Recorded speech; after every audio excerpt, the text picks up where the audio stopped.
Yeah. You ever feel like life just pile up? Bills, pressure, expectations. But somehow we still find a way to laugh. I don't know how we do it, but we do. It's the TBS show, where we laugh through the stress. Bills due, but we still coolin'. Yeah, we handle the mess. Argue all day, then we dab it up next. It's the TBS show. Yeah, we keep it too real. If you laughing and learning, then you know the deal. Woke up late, hit snooze like 5 times. Check my phone, now I'm scrolling through timelines. Hey. We back again. Tell me what it is, what it ain't. Tell me what it do. We got something to talk about today. Got a special guest. My in-law, brother-in-law. Yeah, I'll break that down later. But yeah, my in-law, brother-in-law, man of God right here. Special guest coming all the way from the big city of Atlanta. I say Atlanta. The big city of Atlanta. Come to grace us with his presence down here in little old Huntsville. He's a producer. He has his own podcast. He has his own faith-based clothing brand. And he encourages you to go hard for God daily. Big brother, also big brother here. Big brother. Anything I need to know, he got the info for it. I don't listen all the time, but he got the info for it. Whatever it is. Father, husband, wear many hats. He's a photographer. I don't want to say it wrong. A cinematographer. Cinematographer. Okay, I can say some words. Cinematographer. A lot of stuff you do. It ain't just that. There's a lot of stuff you do. I go on date for days and days. Trying to introduce my brother. But we are here with Kirby, the man Love. Kirby Love here. Yes, sir. What's up with you? What's going on, brother? What's going on, Mr. This Mr. 229 right here. This Mr. 229. Y'all just we gonna put out his social handles. Y'all go follow him. Y'all see what I'm talking about. Y'all see what I'm talking about. Hey man, I want to say thank you. Thank you for coming to the TBS show. Hey, glad to be here. We're about to talk about something. It's a good one. It's a good one. We've been talking about something. I've been excited about it. I've been excited about doing it. I've been excited. I'm gonna be honest. I wanted to be on your podcast. I did. I wanted to be on it, but I said he ain't said nothing about it, so I gotta earn my way on it. I gotta earn my way on it. I know how it is. How it is. It's pending. Okay. It's pending. Okay, it's pending. Look, we in the works. We moving. TBS, we moving. Yep. We We're moving. gonna set it up. Okay. So just a little tidbit. So, I gave you introduction, but there's a little tidbit about yourself. Where you from, and you ain't gotta put your age out there. Hey. You ain't gotta put your age out there. They don't need to know all that.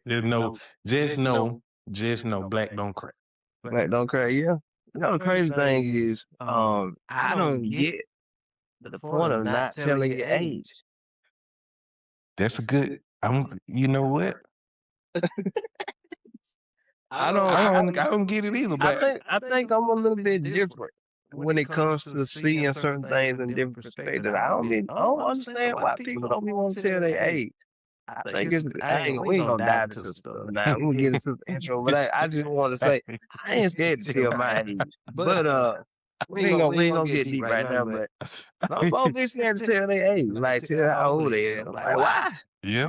Unless you're insecure about some things. But anyway, so I'm straight from Albany. The 22 and the 9. 22 and the 9. That's up.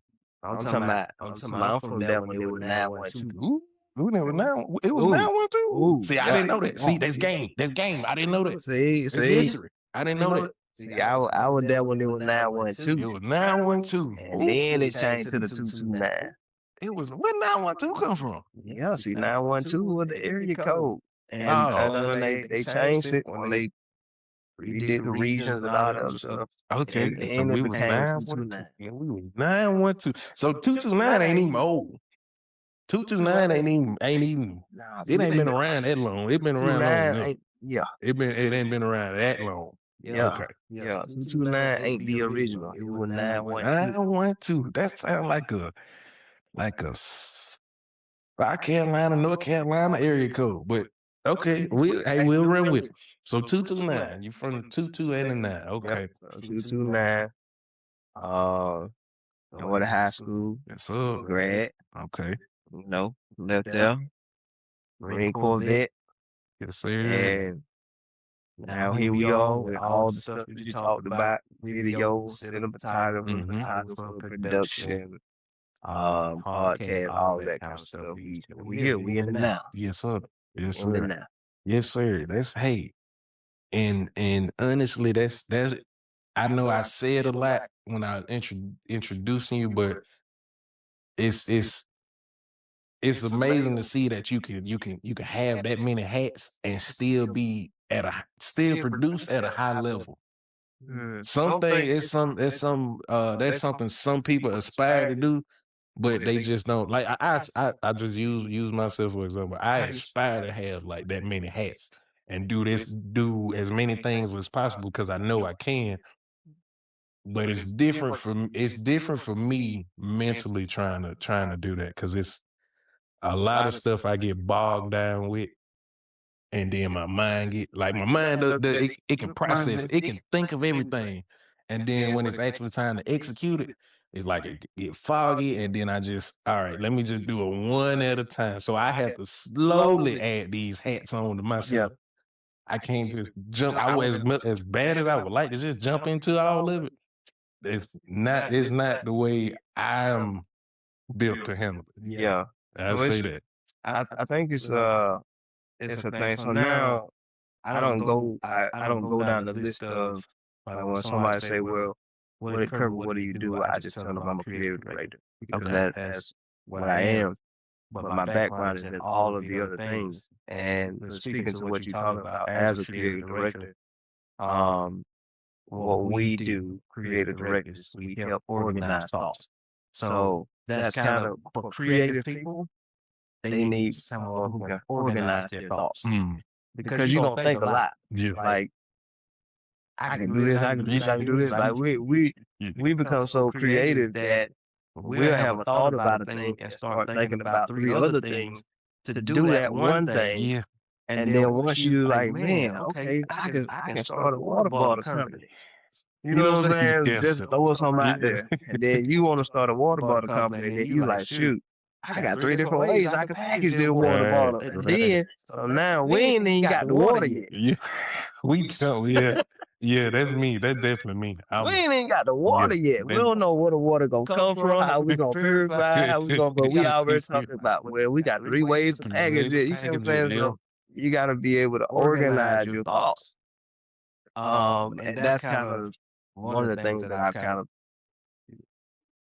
dived into deeply in regards to be able to take on different things, and it helps you kind of prioritize what's going to be necessary for now, and then what's going to be necessary for the road as we're traveling in the now. You know, so that's how you take care of that. See, okay, good. Then See, you become very productive. see, it's that game I'm talking about. It's that game I'm talking about.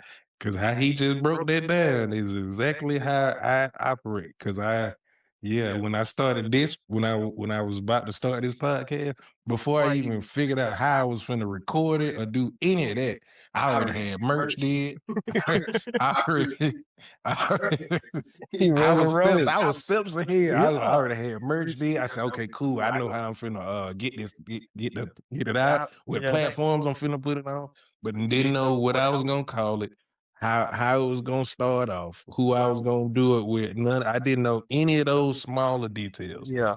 And if anybody that's been following my podcast, you know my logo done changed 3 times already. It's only been 1 month into it, and my logo done changed 3 times. I done changed the title twice. To I was I What you was started with? it was talking about something. Then it was like, what them boys talking about? Because it was supposed to be me and my brother doing it. Yep. Then when it ran into some trouble with that one, I said, okay, so we just the TBS show. I'm like, cool, the TBS show. I'm good because I'm a lot of this stems from me watching a lot of TV growing up.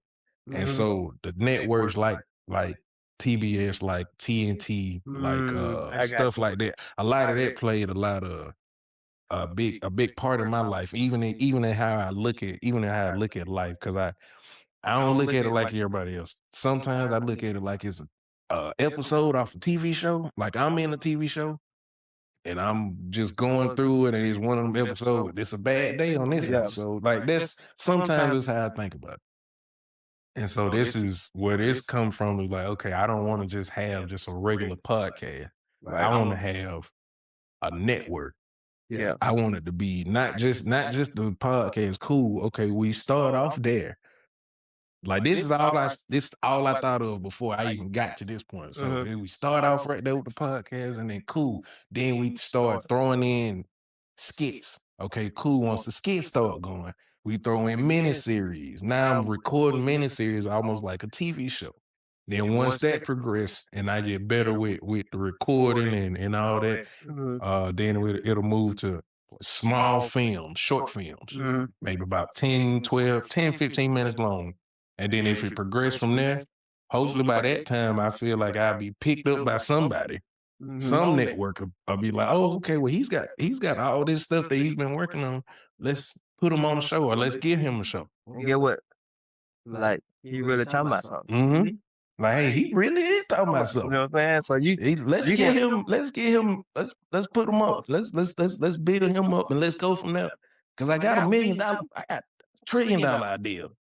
I got $1 million ideas on top of this. So it's just it's one of those things. Okay, I want to do it all, but I know realistically, I got to pick one and stick with it. So that's where this came from. Yeah, but talking about something it's organic. Yeah, it is. It's authentic. It is, and that's why I ran into it, because I was like, when I'm just by myself and thinking, if I just come on here and just talk, somebody else might be thinking the same thing. They just don't know how to say it, or they can't verbalize it. Or I might be able to say it in a way that, like, you know what, he said exactly what I said.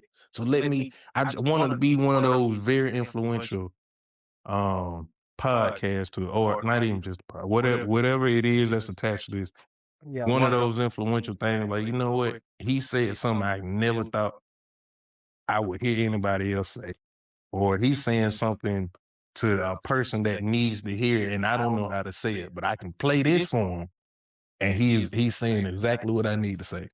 So it did stem from an organic place, because everybody got something to talk about. Yeah, I think it keeps the variation Mm-hmm. there when you say talking about something. Mm-hmm. You know, and then I also believe it has a cultural feel to it, just by how you spell it out, because it's a ebonic, it's an ebonic way of saying talking about something. Like, so certain people who know, you know, it's like when I was watching the podcast with Manny Fresh, Juvenile, and they started off with the podcast with the Manny Fresh was like, wow.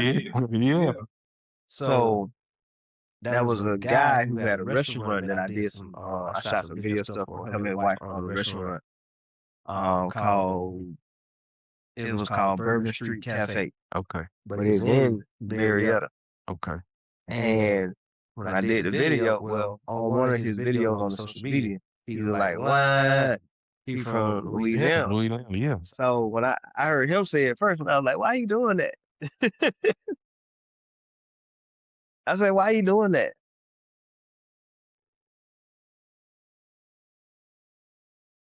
Sure. Yes, how and I heard Manny Fresh on the podcast saying wine, and the dude when I went to his Instagram and I heard him saying the same thing. He was like wine. I said, oh, this a New Orleans thing. Like this what they say. It's kind of like what's up, what's happening. But they be like wine. You know what I'm saying? So when I think about talking about something, I look at it. It's like if you know the way you pronounce it, the way you say it, the way you spell it. If you from a certain neck of the wood, you know what talking about something is. You know, it ain't we're talking about, but it's talking about something. So it got a cultural feel to it. It's organic, and it leaves the door open to kind of talk about anything. So from a skit standpoint, just hopping on the show like where we at right now, just talking about anything. You can go down the road and you can always find something when you talking about something to be, related with. So I like it, man. I like it. Man, I appreciate it, man. It mean a lot coming from you. It mean a lot coming from you. 'Cause I've been knowing you since I was 18. They good little minute. 14 years. 14 years. I've been knowing you since I was 18. Just, oh man. The person I was then versus the person I am now, two completely different people. Oh, I think that should be. Everybody. That should be, yeah. Who can think back 18 years from now? Everybody should. You can't say that. Man, you still got a lot of work. It's to do. You can't say completely that. yeah. It's completely different because that's one of the reasons the show was created. For those 14 years up until maybe last year when I was 31, I just stopped trying to be politically correct all the time. Like I can speak it. I can code switch with the best of them. That's not an issue. That's not a problem. But I was like, the whole time I was doing that, I wasn't being myself. I was trying to appease other people. And I'm like, that's not. And with me, how I am, I don't care what nobody think. I don't care what nobody's saying. I don't care how you look at me. It don't make me no never mind because you ain't paying my bill. You ain't feeding me. You ain't making sure I'm good. You ain't doing none of that. There was nothing anybody have bad to say about me really matter. That doesn't matter at all. So once I got into that mindset to where, hey, I'm just gonna really be myself. All that code switching went out the window. I talk on the phone the same way now. I don't even try to entertain because it was exhausting to a point. For me, I say that it was exhausting to a point because you want to have good business etiquette. You want to be able to speak professionally, but at the same time, my age, I ain't impressing nobody. I ain't trying to impress nobody. I don't need to. As long as my family good and they accept me for how I am, I'm fine with that. Yeah. So now we talk about something. Yeah. So as you talking about that, when you talk about professional, knowing how to talk professional versus knowing how to talk like you can go down the rabbit hole. Like who started this difference between this makes you this way and this makes you this way? We ain't gonna get too deep into it. We can. But there's a separation. That's a separation that get created where a lot of people like stop being themselves because they have to be quote unquote professional. Right. You know what I'm saying? But who to say? Because I talk like this makes me not professional. Right. Where did you get the professional standard from? Like who became the standard for you to say this is professional and this ain't? You know what I'm saying? Yeah. So what that does is that puts me out of a category that I don't necessarily belong in anyway because I'm not like that. Right. So Right. here I am professional. But my professional sounds different than they professional. But you made they professional The standard. Ooh, you said something. That's why you said it. So now that excludes me from certain jobs, Right. that excludes me from certain environments, from certain rooms, because I don't talk like them. Yep. Yep. So that's a world that we kind of live in today, which is why we have to quote unquote code switch and fit it to just to fit in certain rooms. You know, now I do believe there is a professional way in regards to maybe attire. Yeah, of course. Of course. Clothes? No, I'm not Yeah. gonna go in there wearing no basketball shorts and a tank top with a do-rag on. Oh, Nah, yeah. that's at home. I'm going in there dressed Yeah. professionally, like I'm supposed to be Like dressed. you're supposed to be there. Now, I Yeah. do believe there's a professional in attire, but in conversation and dialect, that's not always a professional because I talk a little bit different. Right. I feel like if you can articulate and add to the conversation, that's professional. That's professional. And that stick, man, that's a heavy one there. And it's layers. It's not just that. That's just one small portion of it. Yeah. That's not the layers of what we could really get into if we just got deep into it. That's just us. That's just surface area right there. That's not even as man, we could go into it. Cause I remember my first time, I remember it like it was yesterday when I first heard my mama code switch. Cause my mama worked at the school, and she used to work in the office as a receptionist. And so when she was there, she talked way different from when we at home. And I didn't understand that at the time until one day she was on the phone. She got a call. I remember when the phones had call ID on. When it was a house phone with a cord. And we didn't. It was before the wireless house phones came. That's for y'all young folk that don't know what that is. It was before the wireless phones. House phones was out. Once you got a wireless house phone, you got the one you had to hang the on. one you had. You can see hanging on now. You just just button. You had to hang You on had with to put the phone that down. thing. Yeah. You had to put the phone down. That was a different time. You could slam the phone, and they That can ain't hear no that. different. Yeah, they can hear that. Yeah. So if you had an attitude with somebody, you slam it down, they can hear that. They heard that on that other ear. That was then. Yeah, that was a different time.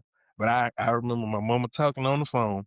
I'm pretty sure it might have been a bill collector because it might have been. I think I answered it. Now I wasn't supposed to answer.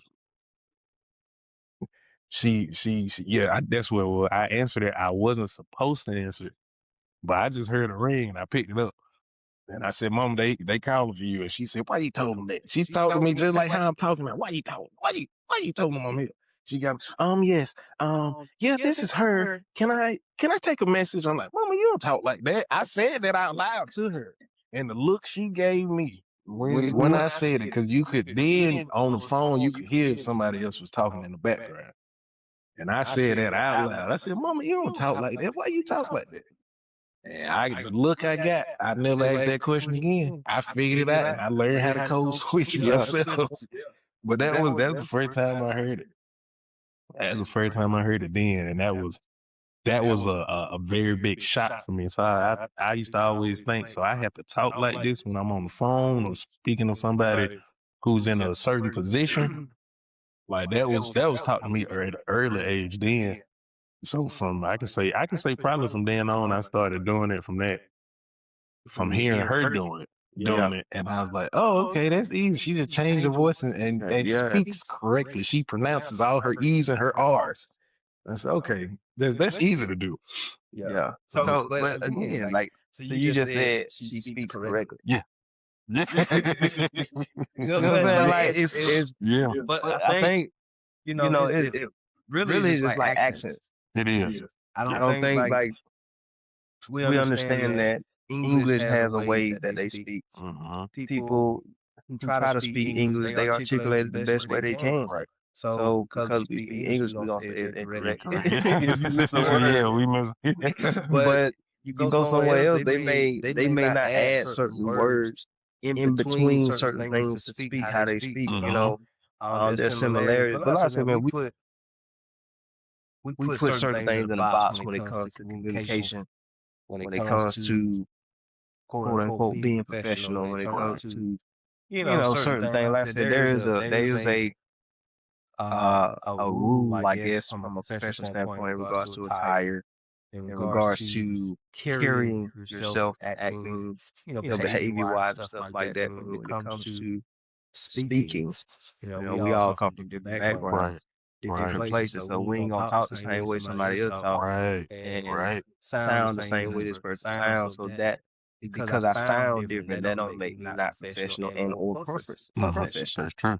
Because it's the people who talk proper, as Proper, they say, yeah, proper. and they ain't a bit professional at all. You know what I'm saying? So, but anyway, I ain't gonna harp on that, man. We got a lot of stuff we can dive into. But that's like you said, that's something to talk about. I'm talking about. Something to talk about. Because even just a little caveat off of that, even just slightly like you from Albany, I'm from Edison. Even just that, even though we're close, it's like a 40, 25, 30 minute, 45 minute drive at the most to get to where you are from where I stayed. Right. And even then, the way that we talk then is still slightly different. We know what we're saying to each other. But to everybody else that's not from Just there, not from there. you sound different. I sound different. Somebody that stay in like a very country. If anybody know what it's at in like Bluffton or way back Georgia, they talk completely different. But we all in the same area. Cause you got people that for some like you got people that talk like us. Even though, like I said, we from the same area, but we sound slightly different. Then you got those people that come on with those strong accents, and I don't know where that comes from because not a lot of. I say it, it's not a lot of us that sound that country western sound. It's not a lot of us. It's more of the other race. That sounds like that in our neck of the woods. But you do have others that's like us that sound like that. I'm gonna tell you when I started.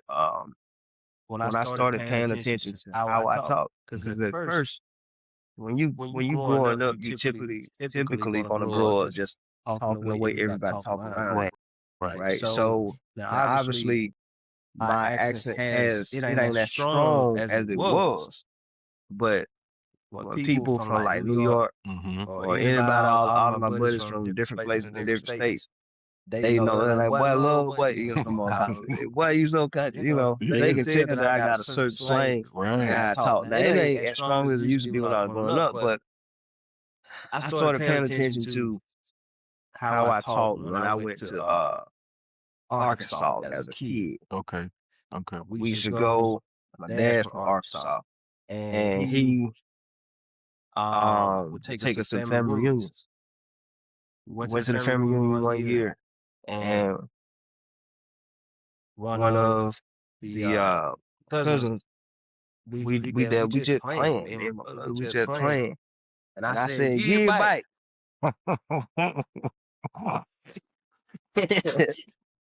He said, "What?"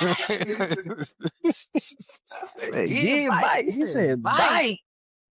Cause you know everything with an A. Yeah, Say it with an I. See it with an act. So I was saying, "Give it back." Yeah. But I said, "Give it back." And man, he like thought that was so funny because I said, "Give it back." And man, I'm probably like, "Nah."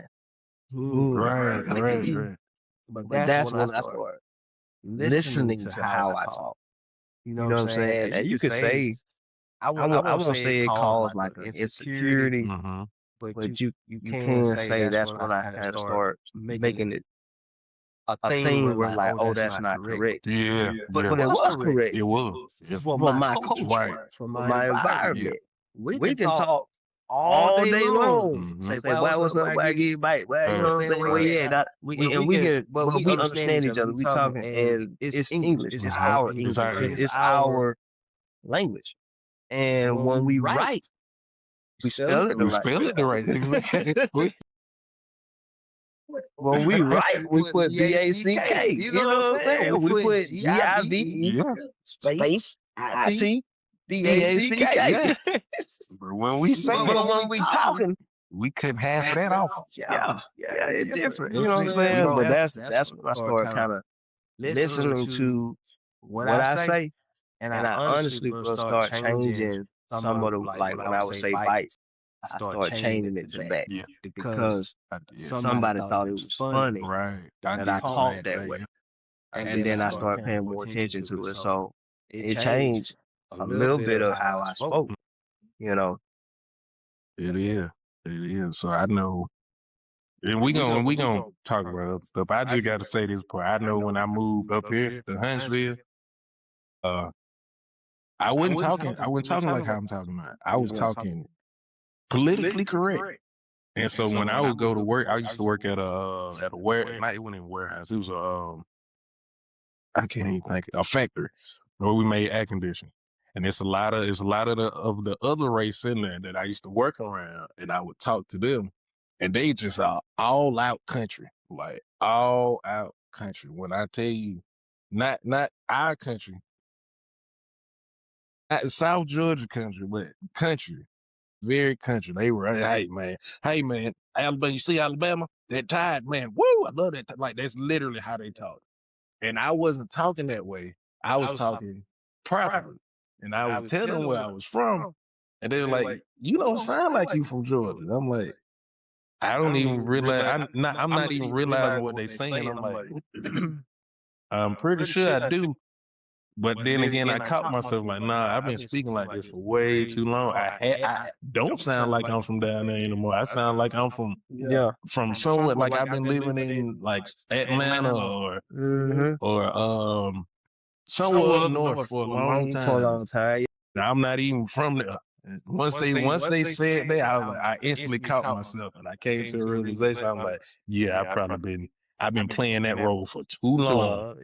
And now it become a norm. That's why I say it's exhausting. Once I realized it, I was like, you know, that is very exhausting keeping up that for that long, because it's so plenty of times I talk to somebody, I want to say, hey, let me hold it.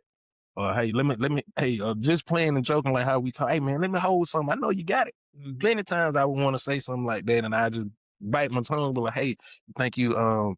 Just still joking like, hey, can I borrow a few dollars? Saying it differently from how I would normally say it. Yeah. But some people won't understand. Let me hold that. Yeah. Like, you know what I'm saying? Yeah. I think like so one of the points you just make, like my brother, he lived in Missouri. He been in Missouri for years. Mhm. So he don't sound like me. Like, no more. He sound like he from Missouri. So like, he kind of talk like they talk good there. But I do believe I was having this conversation with one of my buddies recently. I said we have black culture where most of the time, depending on where you at, for the most part, black culture is going to understand black culture. Right. Now black like language may change, like talking about new folks in the water, and like that. Yeah. Like, but from a cultural standpoint, just black culture. Yeah. We don't understand. We don't understand each other. That's right. If I throw my head up, that's it. You know what that means. You good? Yep. You good? That's a whole conversation. Yeah, I see. Yeah, that's true. Like that's true. Like that's culture. You know what I'm saying? Language is different. Differentiate depending on where you from. They say wow. We say what's up with you? Yeah. That's their way of saying what's up with you. We ain't got no call. Like we don't go wow. We ain't got that. We ain't got that. We go. They start out that way. Yeah. We start out. We may say something else different. You good? We already know what you good. Or we know if you nod your head. If you start, if I ask you, you good. And you say, man, that started right there. I already know so much. That started right there, and and the crazy thing is, we understand that without saying so much. That's the difference. When like you say, when it's a cultural thing, that is a big difference. Like in my military time in Texas, nobody was from where I was from. Nobody was from the South. Everybody from either they from California or they from out west somewhere, because For some reason, they all came to Texas. So when I'm out there, I did get a guy I worked with. He was from Birmingham. And that was the only person that I could talk like myself with, and nobody else understood what we were saying. Me and him just talk. At some point, we even stopped saying words. And he understand what I'm talking about. And he come back like, everybody looking like, what are y'all talking about? I'm like, don't worry about that. We know what we're talking. We talking about something important. We talking about something important. Not knowing that we talking about the people that's sitting there, but they don't know we talking about. That was something, like you say, because that's black culture. Black culture. As diverse as black culture is all over the country, if you are in touch with that culture, if you are even just an inkling of it, just something, you're gonna understand. You're gonna understand, like even from our mannerisms, from our look. Like, oh no, he balled his face up. Y'all better leave that man alone. But oh no, he walking different. Like we pick up on stuff, so not a lot has to be said. Not a lot has to be said at all when you're dealing with the black culture. It's just we have that understanding. No matter where you at, Right. no matter where you at, there's a look, there's some unspoken mannerisms, there's some unspoken gestures, like Like it's how somebody may greet you from a distance. Like, he knows something. hey, whether it's a 2-finger salute, whether it's a pound on the chest, whether it's a nod with your head, whether up or down. I do both. If it's up, I do both. if it's up, you probably talking to somebody young. If it's down, you you probably talking about it old. Because that's me all day. When I'm up here and I'm walking myself, I dip my head down and say, all right, now. That's it. All right, now. That's it. Man, he be back. All right, yeah. That's it. And we don't. That's us checking in on each other. Like, hey, you good? Yeah, I'm good. You good? Yeah. That's it. That's our way of saying, hey, are you okay? Hey, are you okay? That's our way of saying it.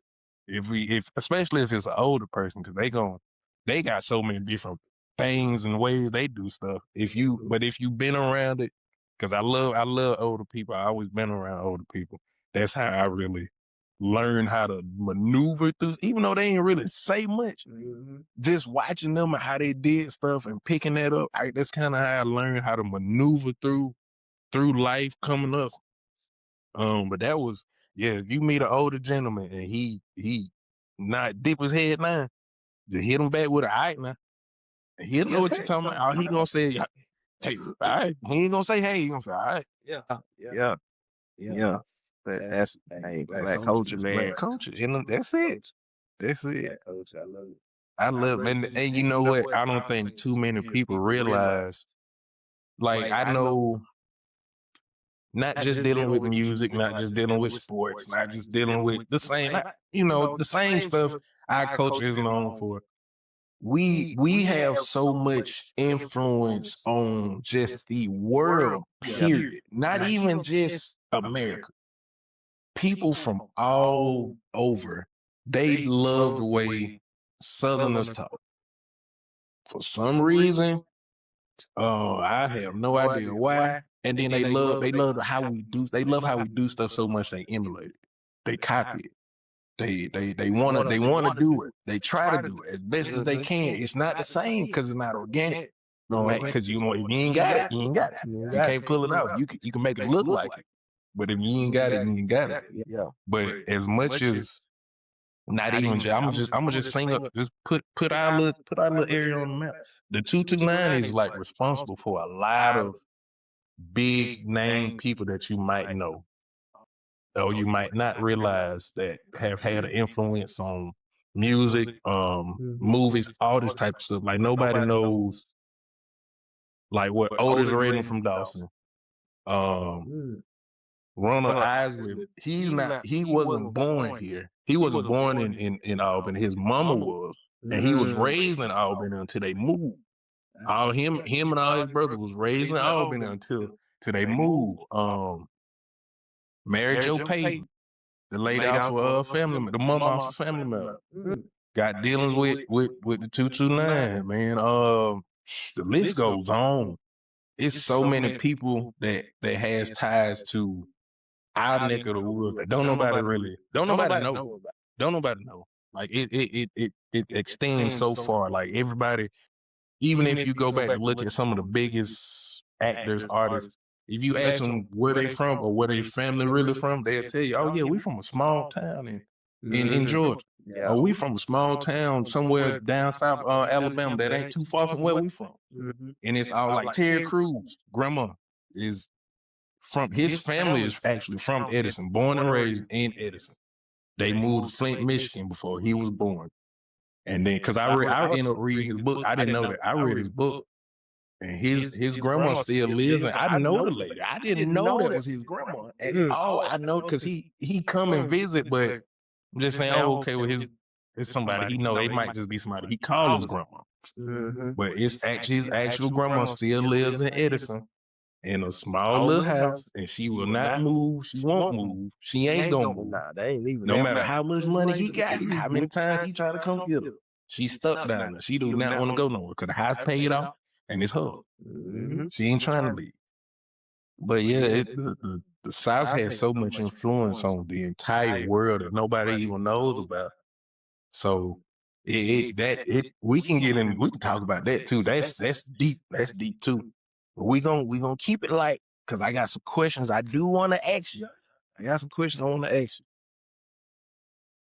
So, I did because I said, introducing you that you're a man of God, and we've talked about it on several occasions. You even to the point where you gave me advice, taught me lessons. Several times you sat there and broke down the word. Broke down the word to me, and in a way that I could understand. And I could grow on. Like at that point in time, at the mindset when we were talking about it, I wasn't in the same mindset I'm in now. Right. It was just, hey, I hear it because I heard it. I came up in church, and so from running, I used to run from church. I'm not gonna lie to y'all because I do love God. I believe in God. I trust God. Like even more now because I've seen the works. I've seen the works firsthand. Which was something that I used to ask for a lot. Like, hey, I just want to see something, but you got to be careful with what you ask for. I'm gonna say that too. But I seen his works firsthand, with stuff I've been through, but also through you. So I just want to know, like getting saved. I just want to what's something people think changes overnight but doesn't. Addictions. Oh, okay. Yeah. They don't change overnight. Okay. That's just to answer the question. Addictions don't change overnight. Yeah, Like you when you get saved. Not saying that they can't. Mm-hmm. They can. There's a lot that goes into it, for your heart, for your commitment, your dedication, and things like that. But just to answer the question, one thing that don't necessarily change overnight is addictions. Addictions. Any addiction. What it is. No matter what it is. Because some people have addictions and don't realize that they're addictions. Yeah. I can say that because I was because I used to vape heavy. Like it was a constant daily thing that I used to sit there and do because I felt like I needed it, not realizing I'm addicted to this thing. When I lost it, I would go crazy because I'm like, where is it? Like I just had it because it was like me coping, me using it to cope or mask something that I didn't want to deal with. Yeah. So yeah, because I know when I did officially give my life over, I was still doing it. And I still have urges to do it. It's just now I know better, and I know, hey, that's not the right thing to be doing. Yeah. Because the self-control It is. It's there. Oh, man, it's- So the self-control, and that's why addictions are hard to get rid of. They don't, and that's why they don't always go away overnight. Is because when you become a new creation, you're still learning how to be this new creation. So you're becoming something different. So as you become then the ways start to change, and then the taste begins to change, and then the habits begin to change. And then as you continue to become, then that's when you start seeing some of those things kind of fall away. Like they don't always happen like they just gradually. You like, oh man, I made it 3 weeks and I ain't felt no urge. But that's the becoming more like Christ. That's the becoming, you know, of who He truly wants you to be. So now you walking in this newness. But there are going to be temptations not to sin, but you're going to always be tempted with the things that you did the most. Right. Or stuff that you done that may was sin that you didn't necessarily do the most. When you get saved, you probably ain't gonna struggle with that. It's gonna be the stuff that have a strong hold on you. And those are the things that you have to, as you continue to become, they slowly will begin to fade as your habits change, your hearts change, and your commitment to the word change. That's real talk. Let's get it about him. I can't. What he's saying is absolutely true because I'm a living witness of that. Everything that he say, I've actually dealt with. I'm still dealing with. It's like I said, nothing. Like my brother said, nothing changes overnight.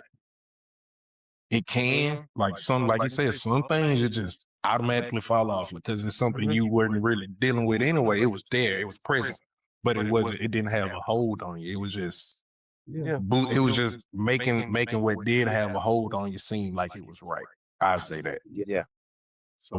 So everything that he just said is absolutely 100% correct. Nothing changes overnight because it deals with a lot of self control, and you don't realize how much self control you don't have Yeah. until you get into that position where you're trying to change your life and you're trying to let go of things, and it's so hard to do. You gotta kill. You're killing the flesh Right. daily. So before you don't have self control because you're not dying to yourself. Uh-huh. You're not withholding things that it wants. You know what I'm saying? So it can be food. Right. You could be addicted to food, like overeating. Uh-huh. And be simple. You know what I'm saying? So it don't always have to be extreme as what some people are like, oh, well, I ain't sleeping around, I ain't doing no. It could be other things Uh-huh. that deteriorates you over time, slowly but surely. But that you just have to learn how to say, you know what? I'm withholding this body from eating between this time and this time. Right. You know what I'm saying? And then you'll start to see the change in your body begin to happen. So that's a principle that we'll, when we apply it, we see it happen in all of our life. So whatever the addiction is, or whatever the transformation looks like, as we apply that, we'll see the transformation of our entire being in every area, our mind, body, soul, everything begins to change. Right. Right. And to add on to that, I do want to ask you because I've been in one of your services where you were preaching, and you did it, man. If as many times I've been in church, but like the church I go to now is a good church, but going to your service was the one time I can say I really understood everything that you were talking about. Even when you were reading directly out of the Bible. I never told you this. Like, I was supposed to tell you this after that service. I never got around to telling you. But I understood and this is the one that you did in Albany. First start. Yeah, at that church. Yeah, at that church. I remember that day.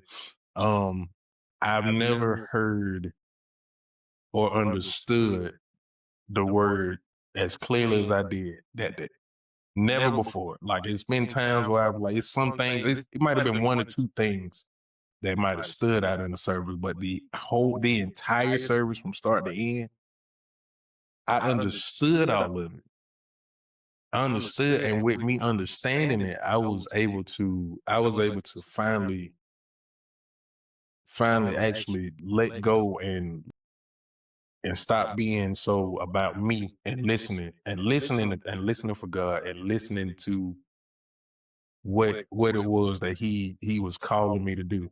I've always struggled with trying to figure out. Before, it wasn't me saying, okay, what is my purpose? What is my calling? What is God's calling? What is his calling on me? I didn't look at it that way at first. I always looked at it as, okay, well, in this world, where do I fit in? Or what do I do in this world to be successful? I looked at it from that standpoint, not looking at, okay, I need to be walking in my calling or my purpose, because I never grasped the world like that. But until that day, I was like, oh man, I got to figure out what my purpose is, what my calling is, because you getting up there on this stage and you preaching the way you were and you giving the word the way that you were. I'm like, I don't know if he know this, but you can do this. Like this is right. You can do it. It was natural for you. It seemed natural for you. It didn't seem forced. I've been to churches where it seemed forced. Somebody saying, "Hey, yeah, I'm supposed to be a preacher," and that really wasn't their calling. So you can tell it's forced. It wasn't forced with you, and it was all natural, and it helped me. And they helped me get on the path to finding my purpose and actually spending time with God to find that purpose. Now, am I gonna say I know exactly what it is? No, but I know I'm on the right path, because my relationship with God changed since I've been on this path. I remember because I told my wife, I was telling her, I keep hearing just talk. Just talk. Like I didn't know it wasn't no added on to it, like, hey, you need to just talk and it wasn't nothing specific. All I just kept hearing was just talk. And I didn't know how to do that. Because before, like, yeah, with family, with you and your family, and then when we all together, yeah, I talk with y'all. Yeah. Outside of that, I didn't say much. I didn't talk. I was just quiet and just very observant. Yeah. And my way of talking and expressing myself at one point in time was me doing skits and me just being funny, just trying to be funny. And before then, after all of that, like I said, after hearing your service, I just was trying to figure out what my purpose, what my calling was. And that made me build a relationship with God to get closer to, because the only way I'm gonna know it is if he tells me or presents it to me or shows me what I'm supposed to be doing. And that service right there set the path to who I'm becoming now. That set the path to who I'm becoming now, because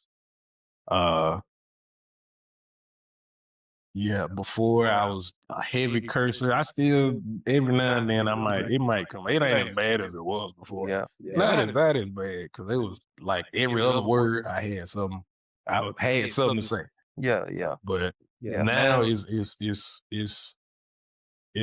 it's not like that. It's more. I got plenty of words I can use. That's the thing. So I don't have to do that. I never had to do that in the first place. I just thought I needed to do that so I could fit in and be considered normal. And then once I figured out, hey, I'm not normal at all. I'm not like anybody at all. I'm not normal. Like what they do, it doesn't matter. It's what I need to do that's going to better me and myself. But I can tell you that service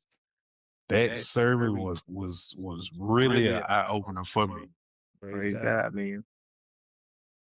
That's all God. So, what you saying that? I ain't gonna say it on here. Okay. We'll talk about it after the fact, because I had a thought about something today as we were leaving church, but I ain't gonna mention it on here. I'll talk about it. It's fine. Yeah, but I appreciate that. Yeah, man. Those are encouraging words, and I just bless God for using me at that capacity, for trusting me. Yeah. You know what I'm saying? So I think that's a way that you have to kind of look at those situations. When it comes to delivering the word, things like that, for me, it's like God trusts me with this. Like He's put other people in my hands to be able to, so I got to steward this as well. So, yeah, I appreciate that. I want you to understand. I give you flowers while I can give you flowers.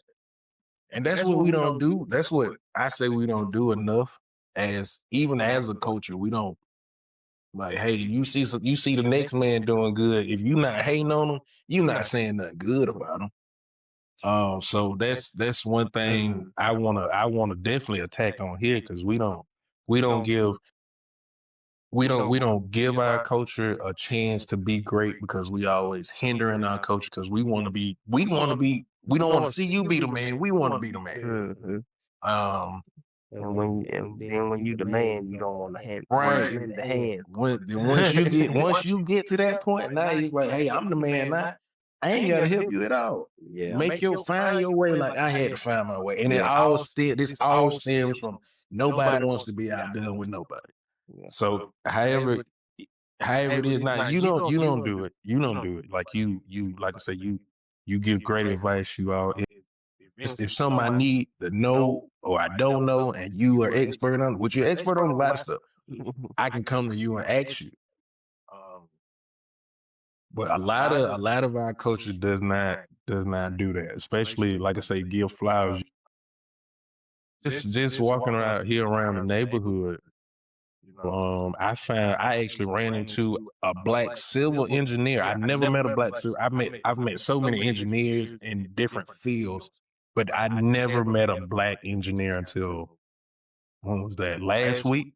I was just walking around the neighborhood and they were outside. They were finna move, and I was asking about some of the furniture they were getting rid of. And they ended up started talking, and he told me, "Yeah, I'm a civil engineer." That just blew my mind. I'm like, really? And he used to work for NASA. He's working for some big company in Birmingham now. Like just knowing that, I was like, okay, so we don't shed a light on that type of stuff either. Mhm. Yeah, we glorify the rappers, the actors, those different type of artists. But the people that are out here actually doing big jobs that can change the world or just can change not just our culture, but just change things overall. We don't talk about them, or we don't bring them like we should. So yeah, I'm big on giving flowers. I used to be that guy. I used to be jealous and hate on the next man. Like, man, how he doing this and I ain't doing it. Hey, I'm doing the same thing he doing. I know I'm way better. And but the only reason I was like that is because I saw that. I saw the next man hating on the next man. So I'm like, man, he doing it. At first I didn't understand it until I started doing it. But I definitely am big on giving flowers now where they're deserved because, like I say, it's not done enough, and people don't know how influential or impactful they are on somebody else's life until they say it. Yeah. And so if you don't say it, that person will never know. No. Yeah. And you Or don't until they go. or until they go, and you don't want to you want that person to maximize their potential and effort by letting them know, hey, you might not feel like you reaching anybody, you might not feel like you're catching anyone's attention, nobody's paying you attention, nobody's paying you no mind. But there's people out here who take note and are actually proud of you of what you're doing and are actually grateful for what you're doing because it impacts them and it shows them, hey, if I just keep at it, stay steady, work hard, I can make it. I can be just as impactful as this person. And if we combine together and work together, we can be as impactful on a group of people. And that group can influence a area, a culture, or a city, and it can just keep growing for that if we do it the right way. Yeah. Absolutely. And but that's not done. But like I said, I want to give you your flowers for that service. Like I said, that started me on the path Hey. I never would have thought I would have been on. All them years I said, man, I've been to church enough. I ain't going to church. For all them years I was like, I ain't about to go to church. All them Sundays I done skipped over these 14 years. Yeah. Because I didn't want to be in that position no more. Yeah. Man, that turned everything around for me. Praise God. Praise God. I appreciate you for that. Another question I want to ask. Wait. Okay, so dealing with Just some. This some just random. How I want to word. I'm just make sure I word this right. Make sure I word. Who were some?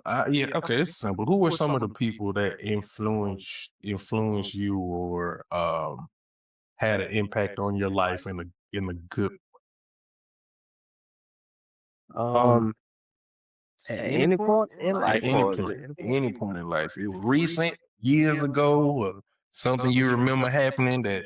I'm always give kudos to my pops, man. Like my dad, he was. I'll start there. Strict to the like, hey, he was a real matter of fact type of person. I think a lot of my ways come from him. So like he was a get it done, do it right. You know, I repeat some of the words that he say. If you're gonna do it, do it. If you're gonna do it, don't do it at all. You know what I'm saying? Like, That's a Southern slogan. That's a Southern slogan. My mama used to tell me that, hey, if you gonna do it, do it. But if you gonna do it halfway, there ain't no point in doing it at all. Yeah. So that's a universal thing. Yeah, you gonna do it, do it. You gonna do it. Of course, he was cussing saying it, but he would say stuff like that, man, and he was very prompt to, like, he was always on time. If he said he was 5 minutes away, he was 5 minutes away. If he said I'd be there in 13 minutes, he was there in 13 minutes. This was before GPS showed you 13 minutes. You know, like he was very prompt to it. Just there, present, and he did what he knew how to do. You know what I'm saying? As a father, you know, we grow up. Sometimes people don't have fathers, and so ways may not be like we think they should be or whatever. But I would say he fathered the way he knew how to father. So I would say that first impact would start there, and another impact I had on my life was a guy, he can go by the name LP, named Linus Price. He was actually one of my PE coaches when I first met him in elementary school. I was in like the 4th, 5th grade. And for some reason, I don't know what liking he took to me, man. He kind of, like by the time I got to high school, I don't know if I can't remember if I ended up running to him again, but he started picking me up, taking me to church. Every Sunday.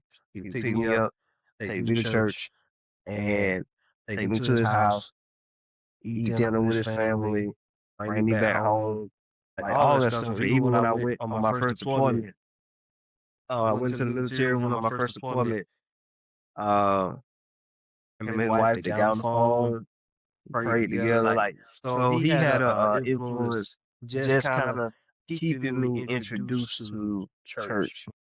You know what I'm saying? Like, Mom, we went, but we wasn't like in church like that. But he would, like I said, what like it he found to me. I feel like I kind of became like a godson to him. And I could call him at any time. I think the last time we met, I recently thought about him probably sometime last year, but the last time we linked up, you know, I'm grown at this point. And I'm like, hey, let's meet up, let's go have dinner or whatever. We went and we chilled and we talked. But he was influential in my life. And I let him know that too at one point. 'Cause I'm always big on making sure people who had an influence, like, to know, like, hey, you know, and I told my dad the same thing, because my dad pretty much raised me since I was like 3, 4 months old. So, you know what I'm saying? So like, and I told him, like, look, you did what you have to do. Some guys run for certain things or whatever, but like you did that, you know. So but yeah, so those male figures, 2 male figures that had some influence. I mean, I can go down a list of people, man, that had influence on me, from military to even now. So, but I don't know how long you want. It's overflow. Yeah, I can go down a list, man. I think I'll start there. I think in the military, I had 2 guys, man, who kind of brought me under their wing. showed me the ropes and it was like, hey, this is what you do. You do this, you're gonna be straight. And everything they gave me, every journey they gave me, I took it in, I did it, and I feel like I had a pretty successful career in the military. And even giving my life to God, I had a guy named James Alford, who's an apostle, which is the ministry where I first like committed to, and I started my journey on like really just living for God and just wanted to give back. His teachings, his ways, conversations, spent a lot of time with him for years, and then probably about 5, 6 years, something like that, and then eventually moved on. But he had a spiritual impact on me, and then I started getting brotherhood in the kingdom. So there's guys that I'm still connected with now, and there's guys that God is still connecting me with along my journey. So it's been pretty good, man. There's a lot of guys that's in there, but I think heavily on the men as like when it comes to impact, influence in my life. A lot of guys that has had a lot of things to do with just me, where I am now, even today, like where I'm at now, how I'm able to kind of stay in the place that I'm in now. It's just because of the community that I also have now that keeps me locked into every avenue of who I am. And that's a long story short. You got the open floor to talk as long as you want to. No, and that's big, and you can tell that. You can tell you had those influential people in your life. Like I say, I'm big on I'm if I'm not talking, I'm observing, and I observe first before I say anything. And you can tell that you had those influential people in your life. Simply just by the way you carry yourself, how you handle things. Like I know you a little more personally, so I can speak on how your family, how you deal with your family, how your household is. Seeing that, like I say, when I met you at 18, you already, to me, y'all was like, oh, he got it, he made it. Because from what I was looking at, from what I was like, oh man, I need to aspire to be like this, bro. Like, that's the first thing I said. I was like, oh, I remember telling you that, and I apologize to you because I was jealous of you and the things that you were accomplishing. Because I was like, man, I'm doing just as much, but it ain't coming. Yeah, so that was me. That was like, yeah, that's why I say, you can tell you had that, those role models, those influential people, and it looks. I'm gonna tell you, to somebody like me, who didn't really have, like, I laugh at it now because I've dealt with it. I've dealt with it internally, but not really having those role models. Like, my dad was in and out of my life in jail and all. I had uncles, but they weren't studying me. They were living their life. Plus I had my mama, my grandma. So I'm on a different spectrum of that. So mine is more women on my side because that's who raised me. So when I've had very few male role models that I could look up to, and if I did look up to somebody that was a male figure, it wasn't the right person I needed to be looking up to, because it was me. I didn't have that guy to say, hey, you don't hang around these type of people because this comes along with it. Or you don't hang around these group of people because they're doing this. I wasn't given that. I just literally was just out there figuring it out. And people might look at the people that know me from when I was a child up until now might say something completely different, but I know exactly what I went through. I was always alone, really didn't have nobody because I didn't have no siblings. It was me.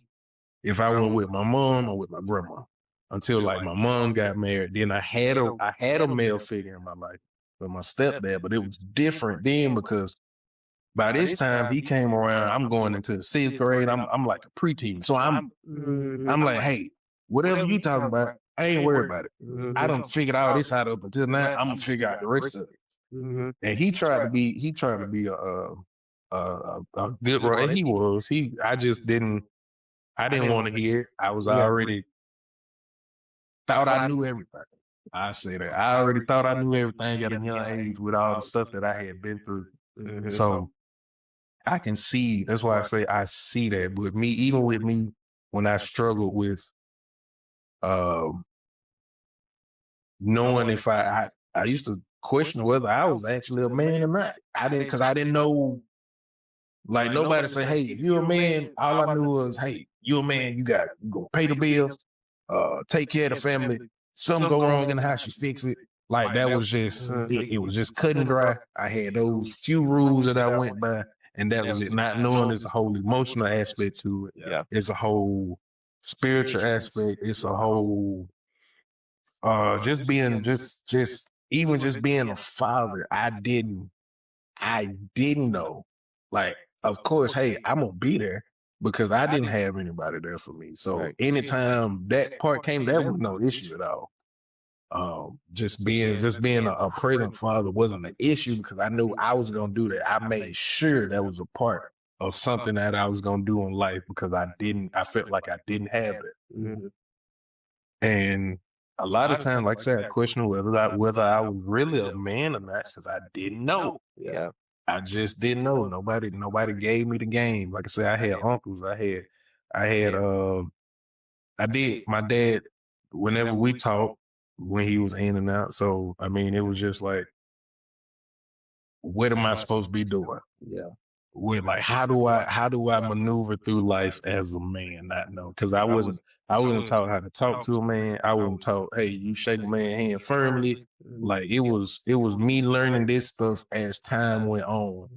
And I felt like I was so far behind when I actually sat down and thought about it. That's why I say I laugh at it, man. Cause I'm like, yeah, that was, I don't know what was wrong with me.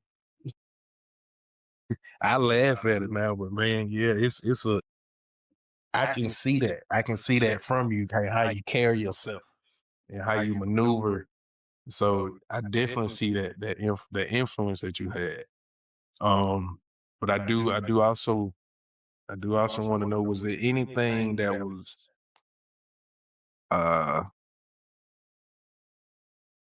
because you're a veteran, a Marine vet. Is there anything in your time of service that might have affected you in a way that you completely made a 360 from or come around to, or something that doesn't bother you at all that did before when it comes to that? Because I got stories on with that and into why I never let my kids do military at all. Not my boys. I tell them, y'all ain't doing that because I don't want y'all to go through that. Or that's just from my aspect. But from you, is there anything that if let's just say somebody came to you for advice, like, hey, I'm thinking about doing this, how would you go about telling them about how to handle that? So as far as going into the military, Yeah, so I going to them too. I always tell. I've had, quite a few people ask me, "What you think? You think I should go?" And I always tell them everybody's experience is different. I just tell them don't go for the money. Don't go because you got a guarantee check Right. on the first and the 15th. Go because it's something that you actually want to experience. And that's really, I feel like, one of the best advice you get. Like, don't go for the money. Go because it's something that you really want to do. And not because my mama did it or I'm trying to keep the cycle going. 'Cause my grandfather did it and my daddy did it and my brother did it and I'm doing it. Nah, go because it's something that you want to do, but don't go for the money. Because you go for the money. If you look at money the way I look at money, you're going to be disappointed. If you go for the money. If you go for the money, yeah. So go because it's something that you really want to experience. You want to try it out. You're gonna be taken care of. You want to have some stability and stuff like that. But go because you know it's something that you really want to experience. Because everybody's experience is going to be different. And the example I give is when I went on deployment, or not even that's not even talking about deployment. Let's just talk about day-to-day life. There are guys that I work with every day for a couple of years. And if we both sat down and talked about our experience, it'll sound like we didn't work together. You know what I'm saying? So everybody's experience is going to be different. Like we did the same stuff. Like maybe our jobs were the same. Maybe we had the same job. Maybe we worked in the same. Maybe we were the same rank. But they made what I did. I may loved it. We doing the same thing. Right. They may hated it. Right. You know what I'm saying? Everybody's experience is going to be different, and you just have to go for your own. And that's the best advice I give in regards to the military. Okay. So That's okay. It's great advice.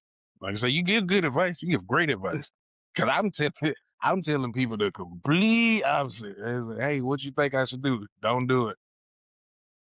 Don't do it. If you gonna do it, do the Air Force. It's gonna be way easier, a lot smoother. You ain't gotta deal with all this and all that. The work, you going to school while you working, lay it out perfectly for you if you go Air Force, if you can. I tell them don't do it, especially man, because I don't know the Marines. I know the Air Force. But basically, besides from what you told me about when you were in, I know the Air Force because I have relatives that were in it, and they would tell me different stuff about how they maneuver and operate. They skate, man. They real skate. Yeah, we went to the Air Force base in Kyrgyzstan. So much better. And when we went to the Air Force base in Kyrgyzstan, that was one of our stops going to Afghanistan. And they just their chow hall was laid. They had all the snacks laid out. The refrigerator where you just go grab your drinks and stuff. The way they got set up was so nice, man. Like they had individual rooms as airmen, no matter what the rank was. And I'm sitting here bunking with 50 people. 50. One of some, if I'm not sleeping on the top bunk, somebody sleeping on the bottom, and I gotta deal with them. If they not clean, I gotta deal with that. If they stink, if they loud, I gotta deal with 45 other personalities throughout the night, throughout the whole time. And I tell, and that's what I also break that part down. Like, if you like going camping, do the Army. I even say do the Marines. I don't know exactly how they do it, but if you like camping and going to the field, those perfect for it. If you want to I ain't gonna even say relax, but if you like the office type vibe or the technical type vibe, where it's still work, but it's not super hard work, Air Force all day. I promote them, and I can't even serve with them. I promote them so hard. Like, please, just don't do Army. Please don't do Army unless you know what you going in there to do. But I say that because I also don't just come out and say, well, don't do Army. Yeah. I also give a reason because I tell them, I said, I went in because I didn't have structure before I came, when I left high school.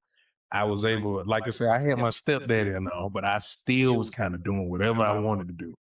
I went in because I wanted like structure. I wanted to sit there and see what it's like to be disciplined. Yeah, I wanted to see what it was like to be that. I did it. Like I had opportunities. I could have went to college. I laugh at it. I was just telling her, I told my wife this other night, I said, I got a scholarship. I got a full ride to Berry College. Only thing with Berry College is they didn't do enough research on me. They gave me a full ride, told me when to come up there, sign up for school and all. They did not realize that I was a guy. Berry College is an all-girl school. And it's up there in Floyd County. I think that's, what is that, Rome? It's up there in Floyd County. And I never forget, I didn't even tell my mom I got the scholarship. I was like, why would they send me this? And come to realize they didn't know, all they did was read my first name because of how it's spelled. And they thought I was a girl, and they gave me a full ride. I should have took it. I should have taken. Looking back on it, I should have said pulled up. Like, hey, y'all sent me this. Y'all sent me this. Hey, y'all can't do this. My hands are tied. I already look. All my stuff. I'm here now. Let's go ahead and make this work. You can get me an apartment over here. I come back and forth. Let's set this up. Be the first meal at Barry College. I'll never forget that. I get a full ride to an all-girl school. It's funny now. But looking back on it, I'm like, church man. folks don't say that's the devil. Knowing I ain't need to be going up there anyway. So yeah, it's all good. Man. Yeah, that was so the military. It ain't like I had to do it, but I wanted to know what it felt like to be disciplined, to have that structure. And also plus the benefits. Benefits were good. Taking care of my oldest son at the time. So it was that all played a part into it. But I also make sure I tell people like, hey, don't just go in there just to say you're doing it because your grandma, like you said, your grandfather did it, his daddy did it. Don't do that because you don't understand what those people went through while they were in during that time, and you don't know some of them were because of the draft they had to go. It wasn't they didn't make the choice to go. Some of them had to go. And the ones that made the choice to go were trying to escape from where they were because the way they were living, they had to do something. So it's different now. It's very different because over time, so much change. We talked about this just how things get better. You don't do the same things as your grandparents would because you're in. Your things have gotten better. So can open, like just something simple, like can opener. Y'all kids don't know nothing about can openers because y'all don't use them. But can openers, the ones you had to use your hand and twist it. I ain't seen one of them in a long time because we got the automatic, the electric can opener now. So like that stuff changes, stuff advances, stuff gets better over time. And also same thing with just society and military too, because things change to where it's a lot easier for people of our culture to thrive in it now because hey, right now they need people. Plus for one, they're not trying to, if you alienate this one particular race, that's half of your fleet. Majority of the time. That's half of your fleet, that's half of your people. Say, hey, we kicking all them out. Military already at like 1 or 2% of the world of the United States, that's dropping down to 0.5%, 0.2% after that. So things have gotten better in that aspect, but not it's not the best it could be. I say that. It's definitely not the best it could be, but it's definitely have gotten better. So I definitely try to steer the people that do ask me, it don't be a lot, but the ones that do ask me, if you're doing it, do it because that's something you want to do. Yeah. That's always don't base it. You want to do it, Don't base it off of like, cause I tell them too, like you go in there, you thinking you're like, yes, you get a guaranteed check on the 1st and the 15th. As long as you're doing as long as you're doing a bare minimum, you're gonna get that on the 1st and the 15th. But I also tell them it's more money to be made outside of this than it is going into it. It's way more money. Yes, you get a guaranteed check. They give you a house to stay in. They don't give you a car though, but they give you somewhere to stay. They give you a little extra money. Well, they'll pay for you to stay somewhere. They give you a little extra money for groceries. They pay you just for having kids. Like it's so many. Yes, it's benefits. It can stack up. It can look good. It will look good, but it's so much more to be if you're doing it for money. It's so much more you can make on the outside than actually doing that. And now you signing your life away for 3 years. Come back out still trying to figure it out. So do it because you want to do it, and have a plan when you're doing it. So if you got a plan, I think you'll be fine. Most definitely. I wish I would have did school while I was in. Yeah, same. Because then I would have came out with a degree, and then I could have jumped right into work if I wanted to. Yeah. Like now, I don't mind it now. I'm in school now, and I'm not in. Like they're paying me to go to school, and school ain't this.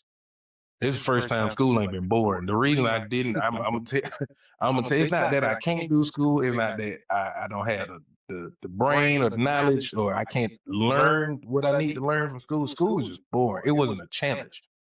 Now it's not so much for me a challenge. It's just me. Hey, this is something I got. It's something I'm gonna do. It's me pushing myself more to do it now versus then. I'm like, man, this is boring. I'm not finna do this. Yeah.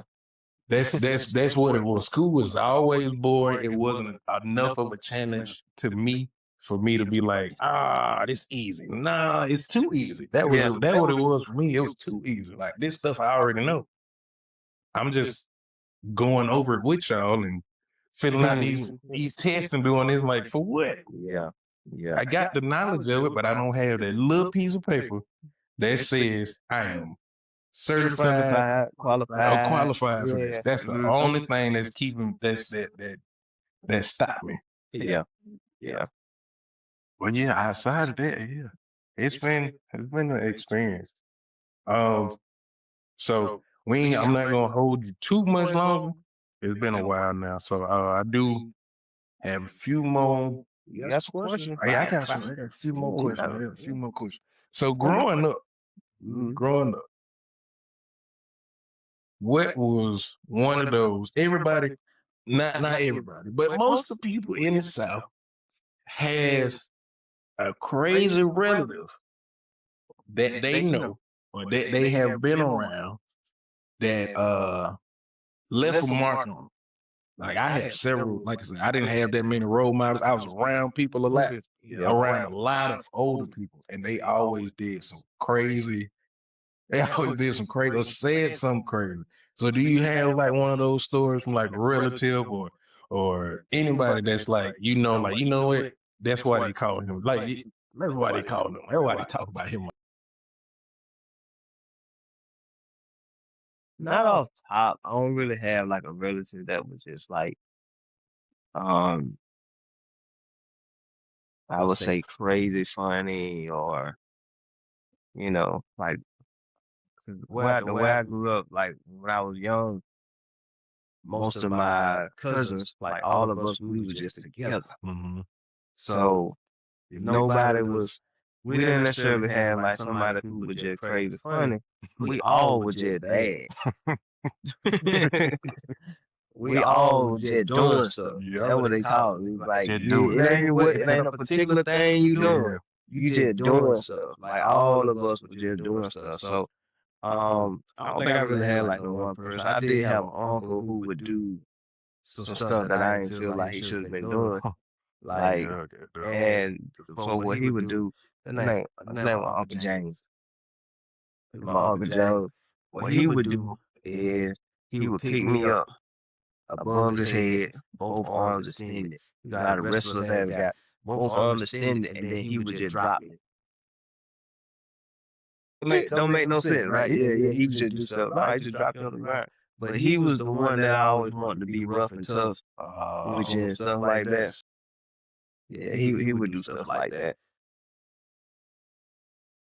Most of my other uncles, man, I had another uncle that's a pastor. He's been a pastor pretty much all his life. I had another one. He's a what's up nephew type of uncle. Talk to you. Yeah. And then I didn't have like my mom. It was like 13 of them.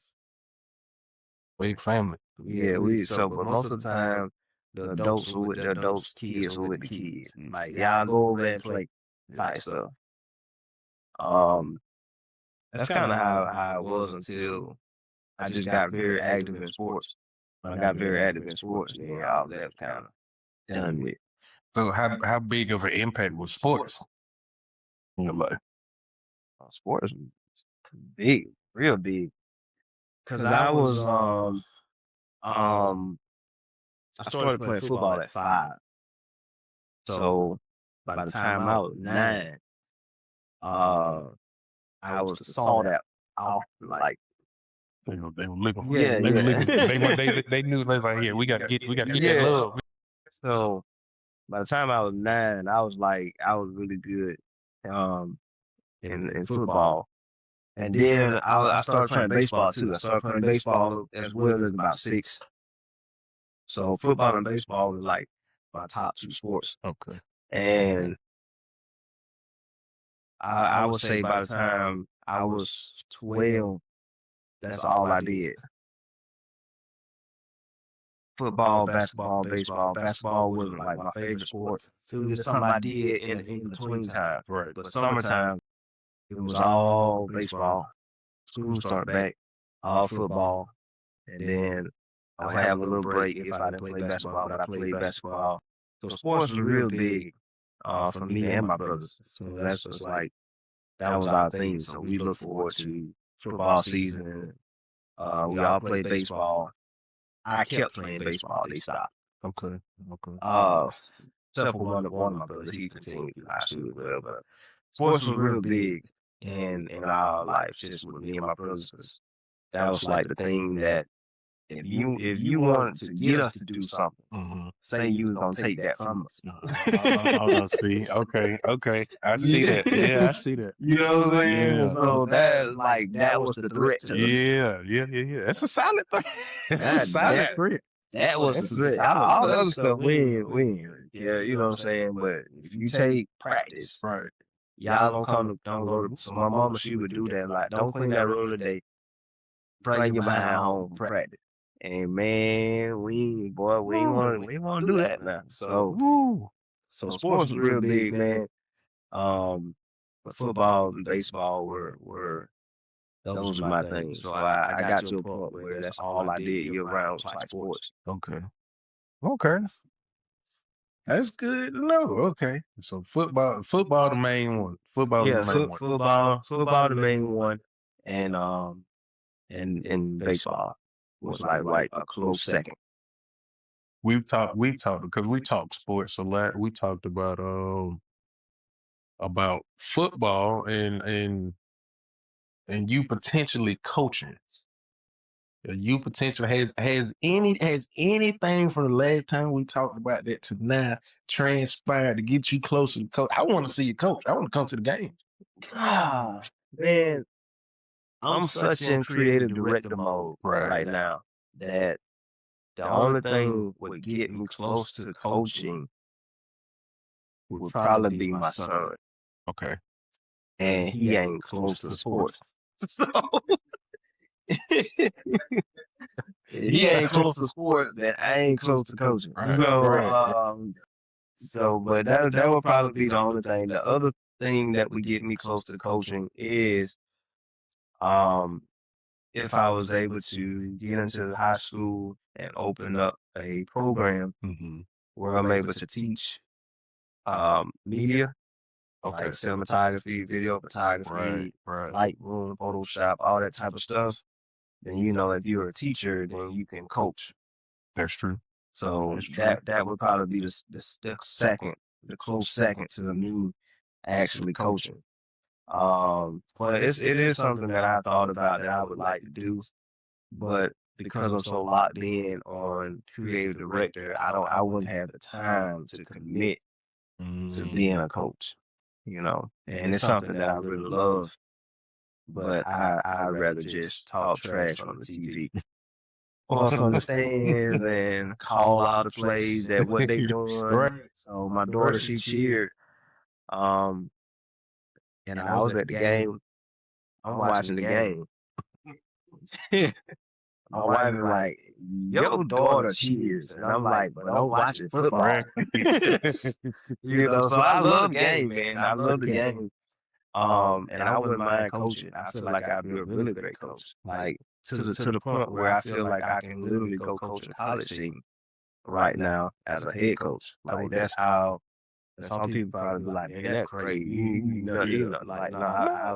I'm that confident in how well I know the game. Right. And how well I can read players. Right. Look at like, oh, that guy there's gonna be real good. Looking at 14-year-olds, 13, 15, I'm like, oh, you good. I go to a high school game. I'm going to high school game. 'Cause my little brother, when he was in high school, he played with Lee County. They went back to back state championship games. I'm watching the games. And I'm like, why in the world are they doing this? Why are they doing that? Why this guy? I'm like, I'm reading y'all whole offense from the stands. Right. So if there are any coaches, like legit coaching, Right. they can figure y'all out and beat y'all by the second quarter. You know what I'm saying? So, but I feel like I know the game really, really well. Yeah. And you know, so I can talk it, and that's with sports, period. Like in regards to basketball and football in particular. I don't want to necessarily be a basketball coach, but football coach, I can definitely slide up in there, man. And I feel like confident I have in it, I can be impactful on any level. Right. NFL, CFL, high school, college.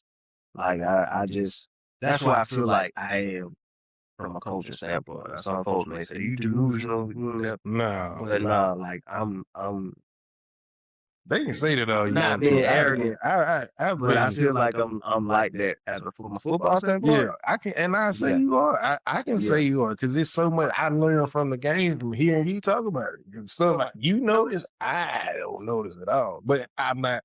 Football ain't my first sport, Yeah. so I'm not into the details of it like I am with basketball or that's pretty much it. Basketball is just my thing, and that's. But I can say you have the eye and you have the knowledge for like you have the eye for the talent, you have the knowledge to be able to coach and how to utilize that talent in the maximum way it should be. It's something I know firsthand. That's why I say I want you to coach. I want to come to the game just to watch it. Yeah, I because I played I played quarterback pretty much all my life. So from all the way through high school, I was quarterback. My senior year, I switched to defense, but I played both ways until I got to high school. So I could see the field. I was corner, I was safety. I played primary safety on defense. That's quarterback on both sides of the ball. Yes. You know what I'm saying? And then the quarterback on offense. And I also play the receiver. So, like, as a quarterback, you have to know the whole offense. You have to know what the lineman doing. You have to know what the running back, because sometimes they forget the plays. Right. What am I supposed to do? What route am I supposed to run? You got to know every route. So you have to know, as a quarterback, you got to know everything. So, from an offensive standpoint, and you have to learn how to read defense. You know what I'm saying? So I could know, okay, this defense against this defense, we're gonna do this. We got these type of players, we got this type of offense, spread offense, you know, under the center, all this other kind of stuff. Like I know all of that stuff because I did it. And then I also play defense as well, where I could see certain things. Like watching film, okay, this guy, his leg back, this leg is back. So you see, but You see what I'm saying? Like it's detailed. yeah, the way the way you explaining it, like how you just notice those small things. I think about how Ray Lewis when he retired and he started talking about the game, how he said how he used to show. I think it was some clip I seen. They were showing them footage. He was like, "Well, how did you know?" He was talking to Peyton Manning. And he asked him, well, how did you know it was going to happen? He was like, because you see right here, when you set your back foot back, I know right then you're going to this person because this is where you're looking. You're trying to throw me off because you're looking over here. But I know you're going to here because you're standing a certain way. I'm like, well, that's very detailed. Yeah. Very detailed. And that's a different, you almost have to be, I'm not going to say it, but you almost have to be kind of like, it's kind of like an obsession to be able to know, okay, hey, these are tendencies that these people do. Hey, these are tendencies that this coach does. These are tendencies this offense or this defense does. That, okay, now I know how to manipulate them. You gotta be a student of the game. Yeah. You gotta be a student of the game. Because a lot of times it's the chess match that a lot of coaches be trying to do. It's like, well, if they're gonna do this, they're gonna do that. If it's third and short, they're gonna run the ball. You know what I'm saying? Right. And sometimes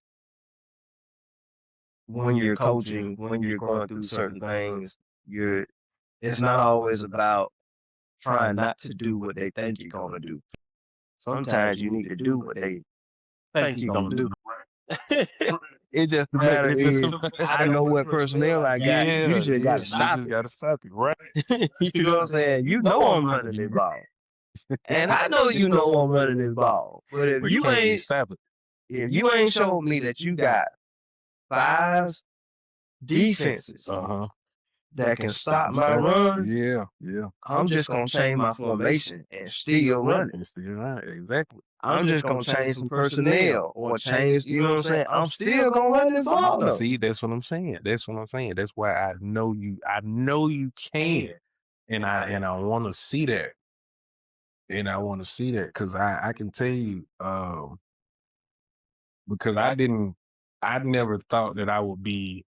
Only reason I say that is I brought up coaching because I never thought that I would be coaching something now. Because that's not in my mind. That's not in my bag to be like, hey, I can coach until I started. Like, even though it's recreation, coaching soccer. And then I got a chance to coach. I got a chance to coach my oldest son in basketball as an assistant coach. And then whenever the coach one day, I'm the head coach. And I'm like, okay, so this is what this looks like. And the way that I'm seeing it, I'm telling them, and I'm telling them, I'm moving them like, hey, this person, all he does is go left, force him right, make him take that jump shot. Once he picks it up, put your hand there, and if they listen, which a lot of kids don't, I learned that. Yeah. A lot of kids don't. You can tell them exactly what they do, and they will go out there and do the complete opposite. That's And I learning. had one season of that with my oldest son. I didn't sign up to coach Yes. because I knew I was like, I ain't gonna have, I can't commit the time. to it. Yeah. But that's why I say the closest thing for me getting the coaching would be my son playing because I'm going to be at practice Right. and I'm gonna be at game. I'm gonna be there unless it's something like work related. I'm there. Exactly. So I know from an outside standpoint, with me just like, okay, I'm signing my boys for basketball. Mhm. I ain't thinking about coaching. Right. I know I'm gonna be there, Right. but I know coaching, I gotta commit to the practice. I gotta get the schedule. I got, you know what I'm saying? I gotta build players up. I know the age group. You know, it's different Mm-hmm. from a coach standpoint. So I didn't sign up to coach, but I'm at every practice. He there by himself. Yeah. I was like, hey, coach, I know the game, so I was like, if you need some help, man, I help you out. I ain't trying to take over now. I'm just on the side. I'm there with him. I practice with him, and then he was like, "Coach, what you think?" I was like, "Coach, no, it comes." Yeah. See, it sounded nice. This or whatever. Yeah. You know, he wasn't able to make it. I had to step in, and we won. Like, blew the boys out. So, but I think, like, coaching, man, you have to know personnel. Right. Like, you have to know personnel. Sometimes some people think you can get anybody and win with anybody. No, you can't. Mm-mm. No, it's that man. No, you can't. You Man, can't. This you can is fool yourself in bacon, Yeah. Cam. this is why there's a clear difference There's a big difference. when Georgia plays Samson Mm-hmm. or Old Dominion. Yes, Or Alabama play Old Dominion or It's a something. big difference. This Yeah. is why. Big difference. Yeah, they gonna go perform, Mm-hmm. but personnel, talent, you need to know Just what know. you got. You know, and sometimes what you got just ain't what they got. And you just gotta live with it. That is true. Like, it was one team. I was like, we're not gonna be there. You can look, but that's You can't say that. But you can't say that. But you can know what look. you got. It's like, bro, we not. Oh man, I was looking in and when I did coach that little rec team for basketball, we played one team, and it was like all of them. Because the team that I played was one for the base, so it was a mixed group. Mhm. It was a mixed group. They let the girls play with the boys and stuff too. So it was a very mixed group. And I looked at his team, and then the team we played, we went to, it was here in the city. We went to where was it? dang, what was the name of this? I can't think of the name. It was a school we went to, and they had a team. It was their rec team. Now they weren't in the nicest part of the city, but they was out there. They was out. I ain't gonna say it was the hood, but it was close enough. It was hood adjacent. I say that. It was hood adjacent. And when the old boys walked out there, and everybody had dread, everybody had the little sleeves on, the headband, they were dressed for the part. And then they started warming up. I said, "Oh yeah." One of them went up and he was going for a dunk because you know you can't dunk. You can't dunk. Yeah, he went up and cocked it back and laid it up so pretty. I said, "This is it." But you can't say that. Can't say that. And this was rec. It was rec ball. Now, my son, we had some good guys on the team that can actually hoop, but because it's rec and they teenagers, some of the guys they feel like we just out here, you know what I'm saying? They may feel like they're a little bit better than everybody else. So it was a fun thing to do. When he tried out for the high school team, I go to the practice. Mhm. I'm going to the game. Right. And I'm in the stands like, what is the coach doing?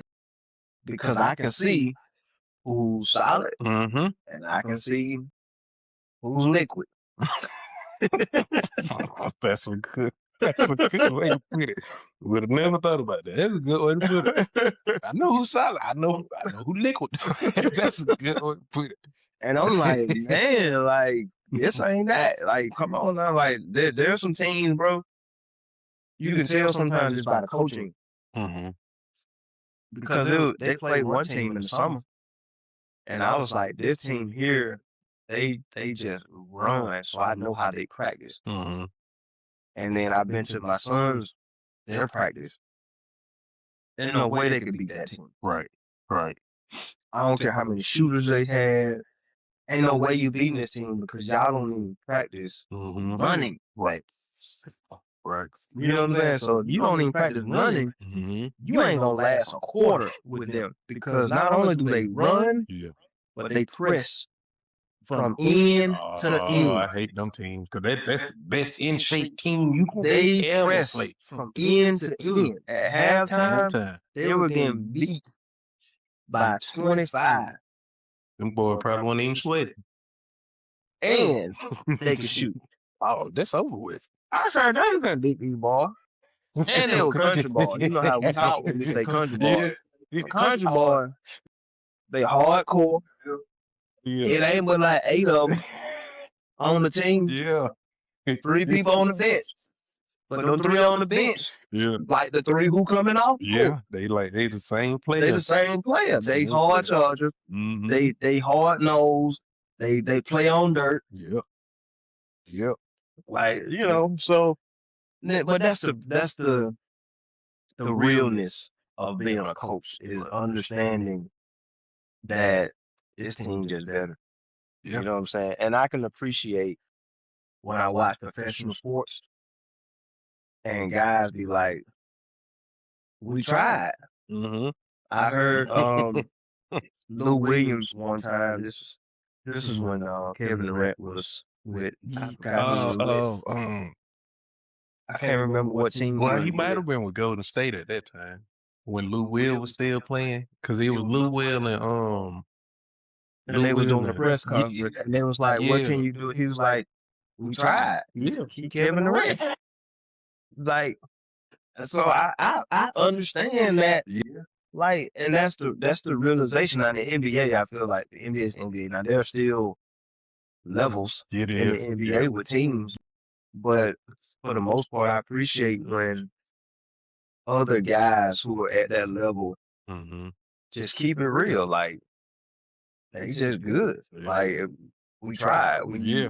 We play our best ball. We did what we do. Mm-hmm. But them guys, that guy, That guy, that one, that guy, he ain't nothing we can do. Yeah. So as a coach, sometimes you just gotta keep it real with yourself. Like, Yeah. man, they good. We not beating them. Yeah, well, that's one of the things I look at, because you have, even like just to say something about the NBA real quick, even when even in situations like that, coaches will adopt the idea of let them go off for 50. Let's keep everybody else from scoring. Mm-hmm. Let's let Curry go for 60. He can go for 60. As long as we can outscore the rest of the team. I don't necessarily agree with that. I don't like it. I don't like it, but I get the mentality of it. Hey, we know we can't stop this one person. Let's not make it more hard. Let's let him go off what he go off for. Let's keep who the second best player on the team. Let's keep Iggy. Let's keep during that time, I guess you could say when they was in their prime. Yeah. Hey, let's keep Draymond from facilitating and grabbing a rebound. Let's keep That's too much ass. that's a You lot of already ass. went to the second period. That's too much ass. Too much ass. You're not gonna lead them. You're not gonna lead You them. gotta try something. Like when that Golden State Warriors run. Yeah, when that third quarter It's hit like- and they start out 11-0 run, Yeah. you can just say, hey, we It's just like, gonna hey, keep playing our game. This If we're able to get some stops, they get cold. We keep playing our game. Maybe we can cut back into this thing and keep it rolling. Yeah. It ain't to say that you're gonna lose all the time. Mm. You know, but sometimes it's just knowing your personnel Right, versus their right. personnel. Like, we don't have enough. And there's sometimes where I see teams who have enough. Like, y'all could have beat them, Mm. but y'all lost because of coaching. And I see it all the time in college football. And, you know, Georgia my team. And I'm like, Georgia, for the past 2 years, have had the team to beat everybody they played. Yeah. Now, I say that. Yeah. even the games they lost because of coaching. Right. So there is an aspect of the game, whether in any game, whether it's baseball, football, basketball, soccer, tennis. Well, tennis is an individual sport, but in any part of the game, or any game or sport, there's an aspect where it really comes down to coaching. Right. Because sometimes your personnel may not be what these guys got, but then there'll be other times where y'all match up perfectly. Right. And when your matchup is even, Mm-hmm. sometimes you have an edge. You have to figure out what your edge is. Yeah. And if you don't execute your edge, you're going to lose. Yeah. You know, and I seen a lot with Georgia. I'm like, bro, y'all should have beat Ole Miss. Y'all should have beat this. Y'all, you know what I'm saying? Y'all should have clearly won this game. Y'all just, the offensive coordinator, calling these crazy plays that don't make sense. Like, if your running back is averaging 8 yards a carry, Mm-hmm. and they can't find anything to do with your carry, with your rushing game, Right. why would Right. you go to a screen game? Yeah. Like, at this point, this ain't about getting this guy involved in the offense. Mm-hmm. This is about executing what works right now. Right. So if this is working, let's keep running. Yeah. And if they find something to stop the run, Mm-hmm. now we can use our run to go play action, screen. We can open up pass game, and if we're able to start facilitating this thing to where our offense is a balanced attack, and now they don't know what's coming, Mm-hmm. we're gonna dominate this thing. Right. Right. You know what I'm saying? But anyway, I ain't gonna go down that. We can look. This is not the only time we. So I'm gonna let you know this. In the future, I'm gonna have a sports segment to the podcast. I need you on that sports segment. I go now. You talk sports. I need you on that sports segment. Yeah, Because I'm already, like I said, I've been thinking ahead. yeah, I've been sports because I'm heavy in basketball. yeah. You cover football. You know football. And you know basketball. I know basketball. And you know basketball. Now I'm learning now. I know soccer because I've been coaching soccer. So I know a little bit about that. So we can dabble into all that. Yeah, But I'm gonna have a sports segment. Just we do the sports segment. we can Me we and can my partner in Maryland, my boy Irv, we're starting a business, a company called Instant. okay. And we've talked about it too, but we're gonna have we have our Instant, like the podcast now, but we're gonna have an Instant Sports. Okay. Instant Sports Yeah. gonna be nothing but sports, just talk sports. See, yeah. Because now he taught sports from like an administrative standpoint. Like, did you see this person got traded? Okay. Did you see this person? They just spent Yeah. $30 million in free agency. Like, he taught sports like that. I'd be like, the game, like we talk about now. Yeah, Like, I'm like, bro, go look at the stats. Yeah. Luke could take too many shots. You know what I'm saying? Yeah, like we talked about earlier, going into detail and knowing that information, being able to know it and to be able to talk it is something totally different. Like knowing it is one thing, but being able to say it and have somebody else understand it that might not know nothing about it, two totally different things. Yeah, we definitely. So we gonna get into that sports segment. I'm hoping in the future I got it. Once I can get this whole thing down, because I told you earlier I was trying to do stand up comedy. It's just something about it. It's just very appealing. Like I just need to get on here to try it just to see what it'll do. Yeah. It's something I want to do. But you were mentioning that you had a podcast with your friend, and y'all also had a business partner. So are there any besides that one, any other business ventures that are projected in the future for you? Nah. With this one, it's still under the same umbrella of what he and I both do. So we're both into cinematography, videography, the filmmaking aspect. So he's a creative producer. I'm a creative director. We work hand in hand. So he's more on like the production. The producing is more of the doing side of things. The direction is more of the overseer side. Like I oversee. You got these plans, okay? Let me tell you, this probably should go here. This probably should go here, or let's take away this and let's add this. And that's the direction side. The producer side is going to be the implementation side of like putting things together. So he does a lot of the website, putting those things together, and I'll probably be the directing it. Like, but you think we should do the hero part section here, or we should put this here? Let's try putting the podcast segment here and putting the community part here. So we work hand in hand together, but outside of that, no other business ventures outside of what we already got. So I try not to get too far away from, well, I don't try to get a centimeter away from what I do. Right. Like, you're not going to see me fixing tires, changing tires. This is freaking, I'd be like, oh, I'm also a mechanic. It's like, nah, bro. You know what I'm saying? So there's certain things I'm just gonna outsource it and say we're gonna pay somebody to come fix the tire, change the oil, all that. I'm not doing all that. So I stay under the same umbrella of who I am. So if I create anything or start anything else different or something new, it's still gonna be media based. It's not gonna be. It's like, dang, I didn't know he was out here changing air heaters and HVAC units and stuff. Like, I didn't know he did that either. Nah, I ain't. That don't fit on the media, so I ain't doing it. I understand. I understand that. So are there to go back to what you do as a creative producer? Are there any services, courses, or anything that you offer to the public?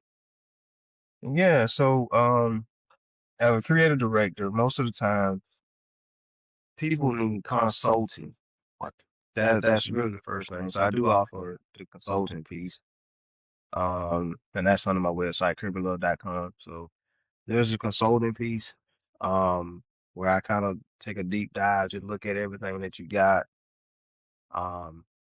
and tell you if it's out of place or if it's in place. And if it's out of place, I tell you ways that you can get it in place and to help, your branding, your marketing, and all that stuff to kind of, so now you can take those next steps to actually becoming something that's marketable or presentable to the world. Right. The service side is if you need me to actually put my hands to it, then now I go in and say, okay, well, let's create the website, let's create logos, let's get the media packages done, shoot some videos, some content, stuff like that.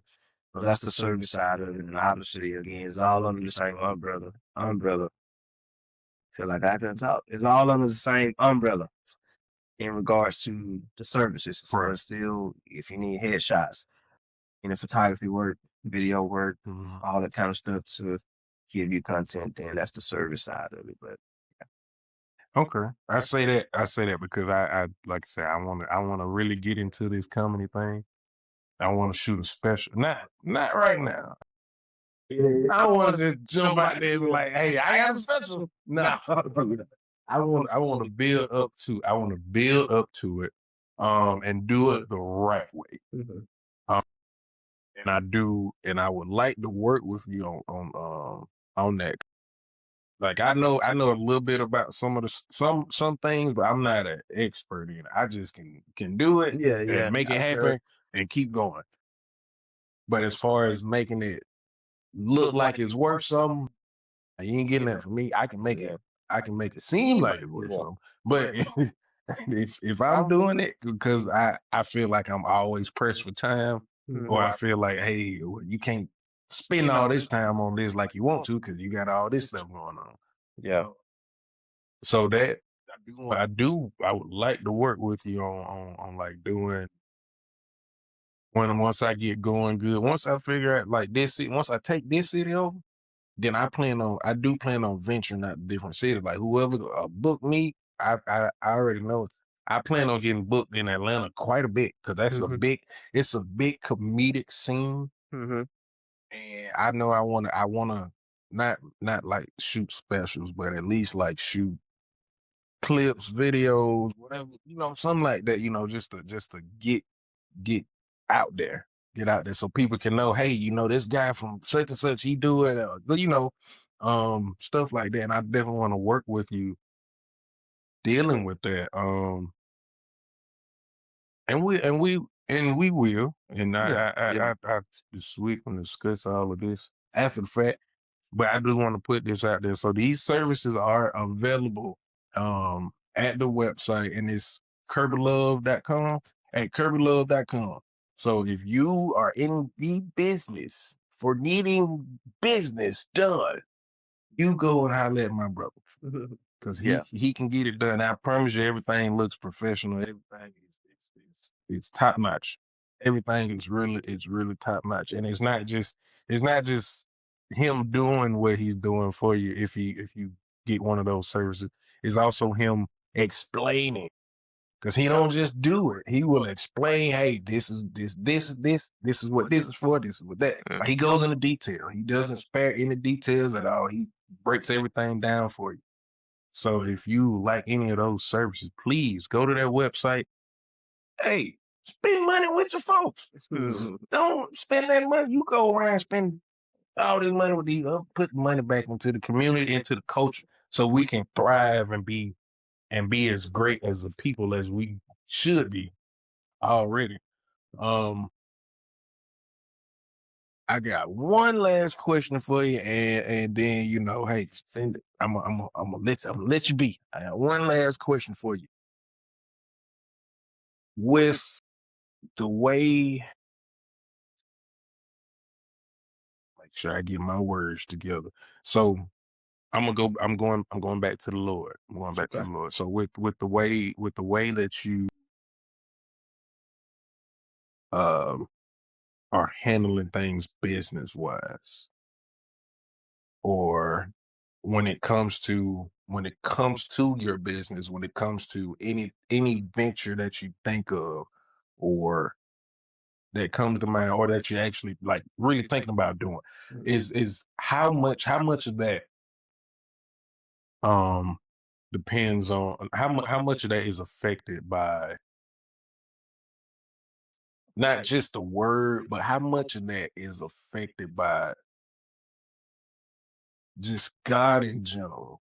Like knowing, because I know you, just not you when I say this. I know some people before they get into like a business venture or they get into something that they want to do, you know, they always they pray over it or they say, Lord, I'm doing this, but it's under your control or it's in your hands.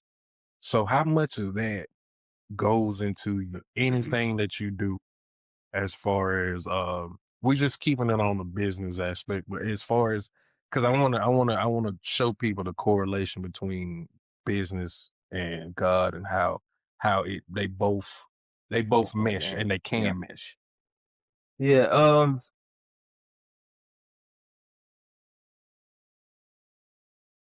the church answer is all of it. But the truth is, obviously when you're seeking like God, what is it that I am? So just to kind of give you a little backstory to lead up to the answer. So I had several entities in regards to like, okay, I'm going to do this, I'm going to do this, but I didn't really have a separation between the entities. It was like everything because when I first started, I was doing graphic design stuff, and then as I got saved, obviously ministry became a part of just who I was, and I kind of took a back seat to a lot of stuff, with the exception of graphic design. Everything else kind of took a back seat. The Lord came first, and then now I'm being known as like a minister. Right. So everything people see me is tied to preaching or giving a word or some prophetic words or something like that online. So, and that became like now what, well, not just now, but at the moment, a lot of people started saying like, okay, Kirby's a pastor or a preacher or a minister or something like that. So meanwhile, behind the scenes, I'm doing media stuff nobody knows about. So as I started kind of navigating from a business standpoint and start trying to do it, is knowing who you are in the Lord, right? And so when I started diving into like, okay, I'm going to start putting my business stuff and trying to start going for this. At first there was no like consultation, I would say, like with God, like, God, what should I do? Because sometimes, bro, you know who you are. Like God already showed you, like, this is who you are. These are your gifts. These are your skills. Right. And then you go forth using the skills. You know what I'm saying? Like, and if you're doing it for the Lord, you ain't gonna fail in it. He'll redirect. If it ain't right, he'll redirect it. Right. Some stuff ain't like, well, I'm gonna go to God about every single thing that I do. And I ain't saying you shouldn't do that. I don't think it's wrong to do that. But some of the stuff that you do is just by faith. You know what I'm saying? Like, you want to get the skill, you want to get the tools. He gonna make some stuff plain for you. And I would even go out on a limb and say he ain't gonna keep telling you to go build the ark. You just gonna mention it one time. You know what I'm saying? At this point, go do it. You know what I'm saying? And it may take years to build or whatever, but you know you're doing what you're supposed to do. Right. Right. So some of the stuff that I've done is kind of like by faith.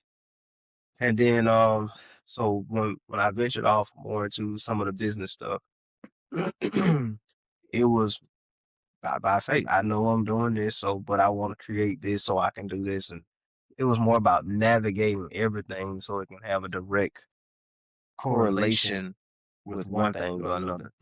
And so I didn't want to have ministry stuff, base stuff, but then all of it's bottled up into a graphic design website. Like, I got to be able to, because people know me as a minister. Right. And then people also know me as, Kirby does all of our uniform design. I can't have a website where both of those things exist in the same place. I need to be able to separate these things so people can know if you come to here, this is business stuff. If you come here, this is ministry stuff. Right. This is how Go Off God David got created. Because everything was under Kirby Love KirbyLoveProductions.com. But Mhm. that's as I was learning. Then I did KirbyLove.com. And then when I did KirbyLove.com, I was like, okay, this is going to be ministry. KirbyLove.com going to be ministry because that's me as a personal brand. And then Kirby Love Productions will be me as graphic design and people on that. And then when I was KirbyLove.com, I started my YouTube channel. I had all this other, stuff that I'm starting to do just as a personal brand, and I'm doing ministry stuff. And then when merch started coming, I was like, well, what if I want to expand in merch? It's going to be hard for me to kind of expand in merch because people may want me to come and speak. I'm going through all of these woes, but I didn't have a clear cut picture on like, who are you? Like, Right. what do you do? What do you know what I'm saying? It was just a lot of things that we talked about when we first started. Have a lot of ideas. Mhm. You got an idea to the idea to the ideas. You know what I'm saying? Layers. But just no organization for it. So I went through that, and then one side I was like, okay, this is what we're gonna do. In my YouTube videos, you ever go back and like go to my Kirby Love page, my first videos, some early videos, you'll see at the end of the videos, it said "Go hard for God daily." So I took that and made it its own entity, and that's how "Go hard for God daily" started. Because it was something that I was saying all the time. Right. I was like, "Go hard for God daily." It was like because I feel like that was my lifestyle. Everything I did, go hard for God. So I said, I started thinking about what am I going to name this? I didn't want to do nothing like the light, either light. You know what I'm Right. saying? The Christ brand. I was like, oh. And I was like, well, I say go hard for God daily all the time, so go hard for God daily. Let's do it. Yeah. And then Yeah. go hard for God daily became its thing. And then that was, I think, the first stint for me being able to kind of create a separation between ministry and like personal brands. And it's just been so forth from there. So there's some things where I kind of, I may ask God, like the whole creative director thing that I've been doing for the past 2 years now, Yeah. that was solely in prayer. Like, God, who do you say I am? And God said, what you've been doing for yourself, people are going to start coming for you.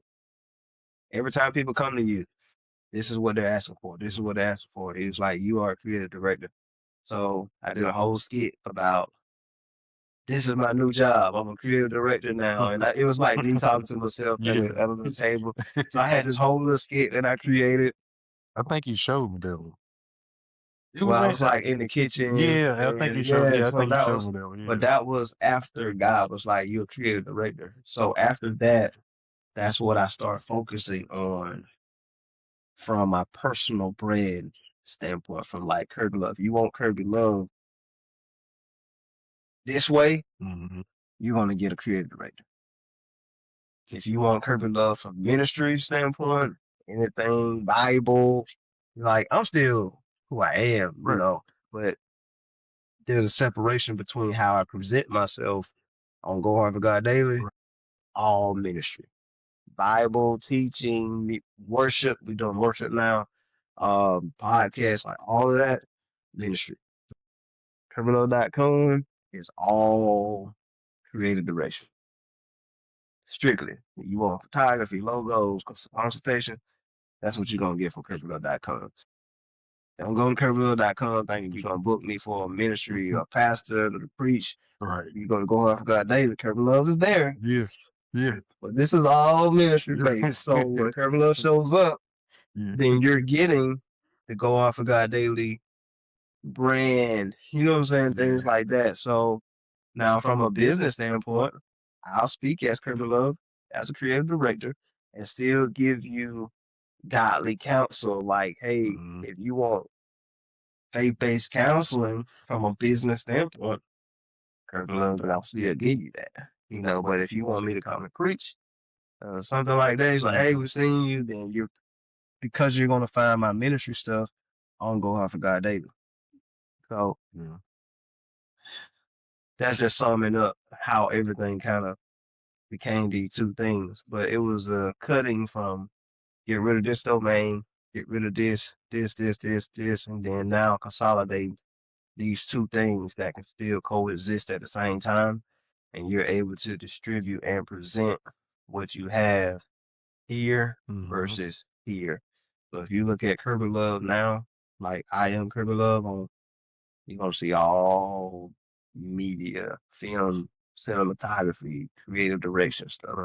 You go to Go Harvard God Daily, you're gonna be like, oh, you know what I'm saying? Because it's they two separate things. Right. You know, but you still got this guy over here he's like a twin, but he's functioning over here doing this. You're like, dang.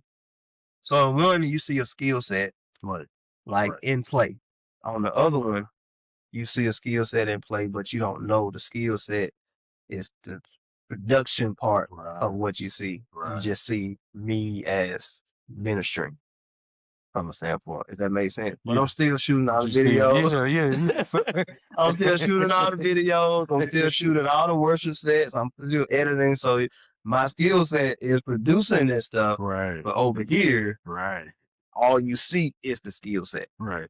You see what I'm saying? So that's kind of like how I've journeyed now. So, but that's why when I keep saying creative direction, because God said you're a creative director. So I don't know. I no longer go through like people like what all video this. I say I'm a creative director, and then if they ask what entails or behind that, then I'll kind of give them a little bit more details. So Right. okay. So, and another thing, without making this too long, No. You good. But another thing, I was in this room, and this may help some people. I was in this room with some deep pocket guys.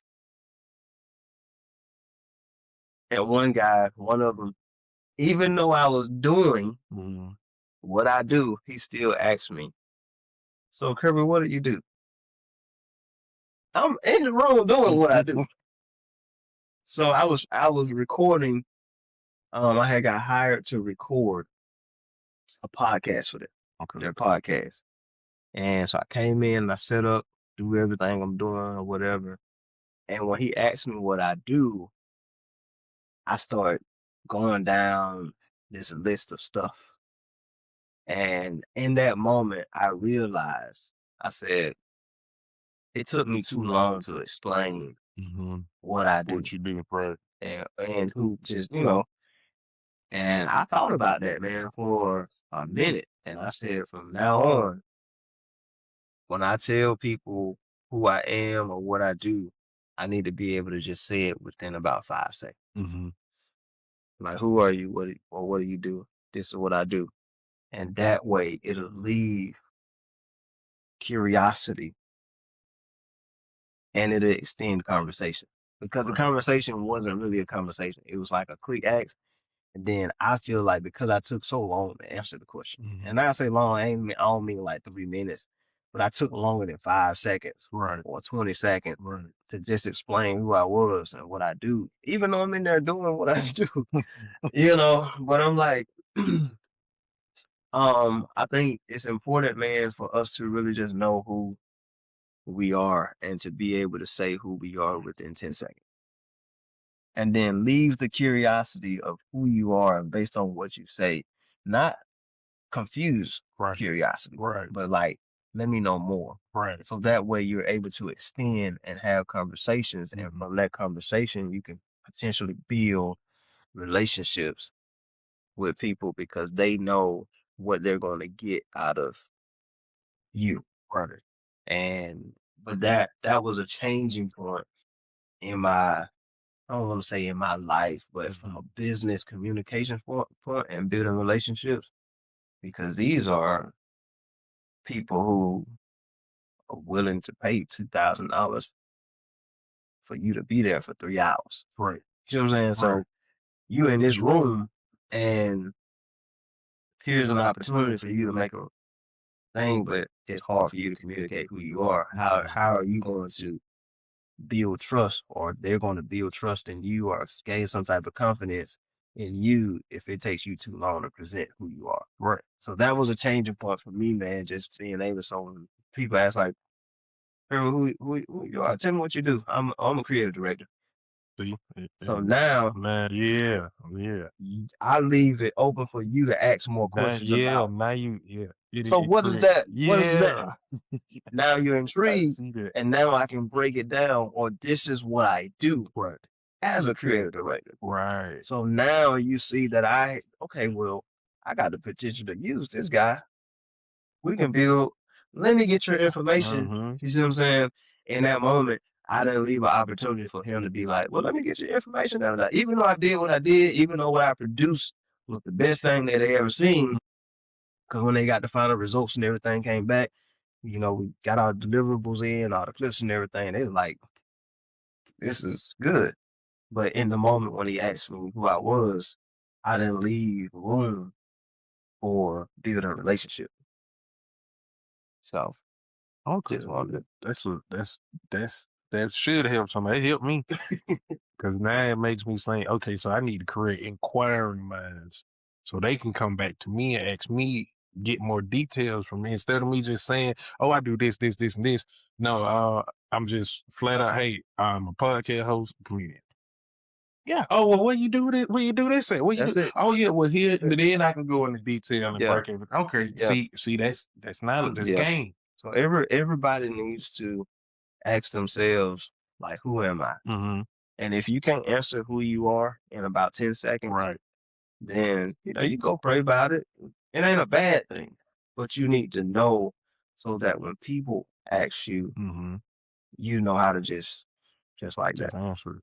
just answer it. But if you start going down a list, well, I got this business and I started over here, and then we got this, and then I also sell milk See, on Wednesdays and Thursdays. So if you ever need, then they be like, hey, this is all over the now place. look, see, that's why I say the advice you give is good, and it's always coming at a time when you need it the most. Because you say that, and I told you I was talking to the engineer, so it was another group of people that I ran into walking, and they were all vets, all military vets, and all that. They were our age, so they kind of, and they from, surprisingly, they from Enterprise, Alabama. So they knew all about where we was. They knew about it. So one of them asked, "Well, what do you do?" And I didn't know how to answer that one because I'm looking at it currently because I'm currently I don't currently have a full-time job, so I can't say, well, I work here. And then I was like, I was hesitant on telling them about the podcast. And then the other stuff I do, but I was like, I got a podcast. I said it the way that I said it, it wasn't really presentative.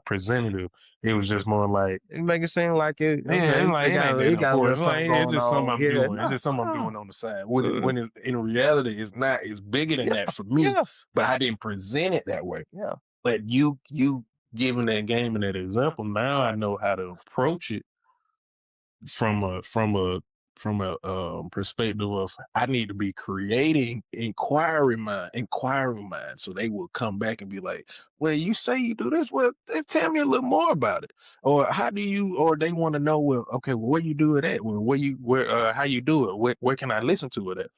So I want to, so that gives me, now that puts me in a position now I need to know, okay, I can create inquiring mind just using what you just said. And that's big now. That's a big key point in how I move from now forward. Even though you just told me this a few seconds ago, but I know I need it. That's something I know I need to implement going forward. So that's great advice. So if whoever listened to it and you just heard that, please take that advice. Yeah, because you're always you should always present what you have, because everybody has a starting place. Right. So sometimes we look at the starting place like this ain't, because we got access to so much stuff. We're seeing other people do stuff at certain levels, but what people are doing, they either A, just got the money to pay somebody to kind of do it, or B, they have been doing it for a while and have been able to invest in it a little bit differently. Like most of the time, the way they started, kind of the way you started. So don't look at your starting place as something that's not as significant or something that's not big. So when you tell people about it, because you see so many other people doing it at different levels, you're like, it's just a little something I'm doing. Nah, you say, yeah, man, you got to be confident in what you do. So that way, if they want to build relationships, because everything about building relationships, if they want to build a relationship and potentially pay you to do something or just get information from you, they're confident that they are going to get the right thing from you because of how you presented it to them. So as a creative director and a business consultant, I always tell people, like I tell all of my people, presentation sales. I don't care what you have. If your presentation sucks, it ain't selling. It ain't selling. That's true. It's not selling. That is I can tell you 1,000 movies. Well, I don't know the names of them. But it's 1,000 movies that I just kept scrolling by because the cover was trash. The cover was trash. Yeah. The movie probably been great. Probably was good. The movie probably was better than some of the movies that got some dope covers. Yeah. But I just kept strolling right on by. Nah, that probably sucked. Yeah. That probably ain't no good movie. Then I got some movies that I watched and that were good, but because they presented, like, I was like, boy, it look good. Yeah. Let me go see what this about. Yeah. Your presentation has to be the same way. Whenever you tell people about whatever it is you do, you gotta be confident in telling them that this is what I do. Even if it's one thing, two things, five things, like, yeah, I'm this and I'm that. I'm a comedian and I have a podcast. Okay. So where can I listen to your podcast? Now you create the opportunity for them to want to know more about you and what you do. And now you're positioning yourself to have that conversation to a point where they can probably be like, okay, well, can we, do you do podcasts for this? Yeah. Yeah. Now you got opportunity Right. that will present itself in this conversation. So It's good. That's good knowledge. It's good knowledge. So before we end it tonight, I'd like to take just a small moment. I normally do it at the beginning of the show, but I'd like to take a small moment to any listeners out there that might be dealing with mental health issues or might be dealing with depression or anything of that sort. I just want to do a mental health check-in with you all and let you know that, hey, it might be hard today, but as long as you're taking it 1 second, 1 minute, I break it all the way down. 1 second, 1 minute, keep going until you're in a place to where you can heal. It's not gonna be overnight. It's not gonna be something that you can't work through. And it's gonna be hard starting off if you're just starting on this journey to get some relief from having mental health issues. But I want you to keep going. Keep going. Even when it gets hard and you might feel down on yourself or you might be hard on yourself. I say that because I when I say this part, I'm talking to myself, but it's for anybody that needs to listen. So if you are in those positions where you feel boxed in or you feel like you're alone or you feel like nobody's listening, we see you here at the TBS show. And so we want to let you know, like, we care and we want to check in with you all, make sure everyone's doing as good as they can do the best way that they can, because it all looks different and it all whatever. And not saying everything that you need to do to help yourself with that has to be bad. It doesn't. You don't have to do things that's going to get you in trouble or things that's going to set you down another path that you don't need to be on. But good, healthy things, whether that's reading, whether that's somebody that you trust to be able to confide in and explain what's going on, that might understand it. Just something that small, or just knowing that it's people out there that are going through the same thing that you are. Just knowing that helps. It's all the small things help. Whether you think it's big enough or not, all the small things help. So we just checking in on you, and yes, sir. Go ahead. Hey, take the floor. I wanted to say if you had something that you wanted to say to the people So before we got off. that's God. So last night, I was thinking about, just kind of random, like thinking like, what can we talk about, what questions or what topics and stuff like that. And the only thing I got last night was a check-in. Checking. Yes, sir. And the check-in, you said you were gonna do it at the beginning. Even when we sat down, I was thinking about the check-in, like when we start off. So closing it out, I was like, as soon as you start talking about it, I said, yeah, that's God. And the check-in was gonna be where you at mentally, physically, emotionally, spiritually. Yes, sir. That's our check-in. Heck yeah. So where you at on a scale from 1 to 10, 0 to 100, however you want to do it, mentally, physically, emotionally, spiritually, where you feel like you at. You asked me? Yeah, Oh, this the check-in. okay. You asked me. It's a check-in. Like this is what I thought about Oh, last night as I was thinking about like topic. This is the first thing that came to me. So as soon as you start talking about we like to do this at the end, I was like, you said you usually do it at the beginning. I said, that's God.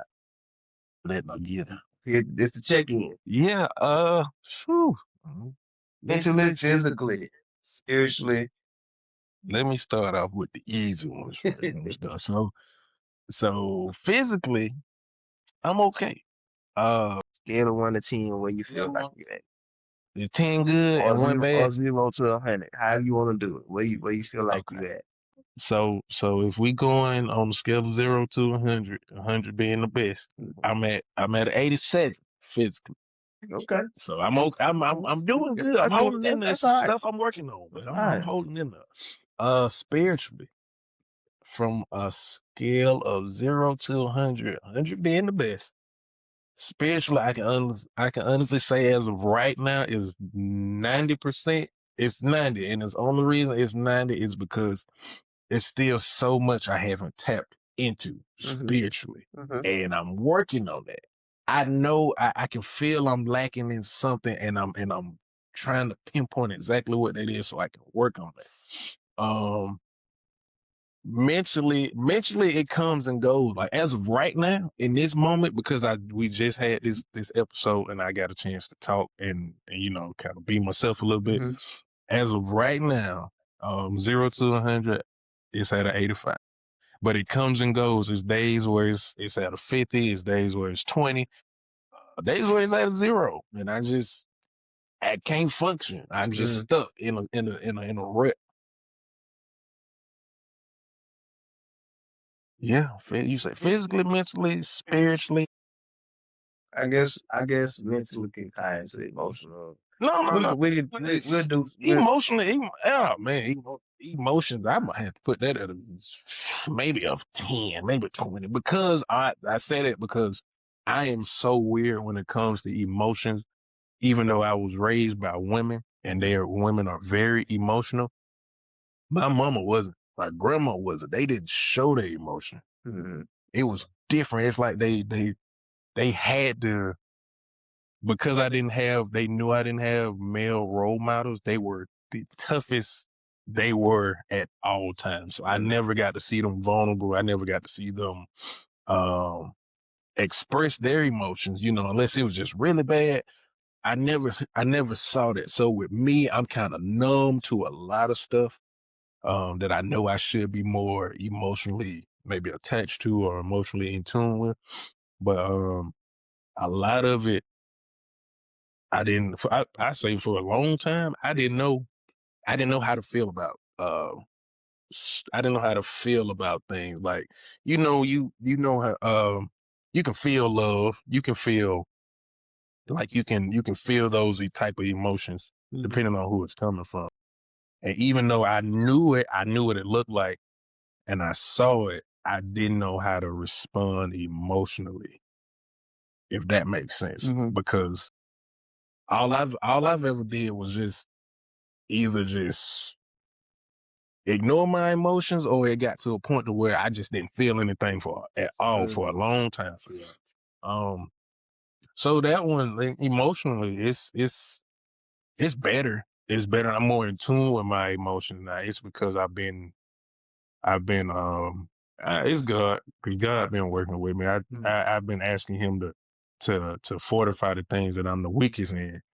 And emotions are definitely the weakest thing, because it's stuff I know I'm supposed to respond to emotionally, but I don't my mind doesn't turn that switch on. My mind's thinking fix it, or how to get around it, or how to avoid it or ignore it. So emotionally, it's kind of everywhere.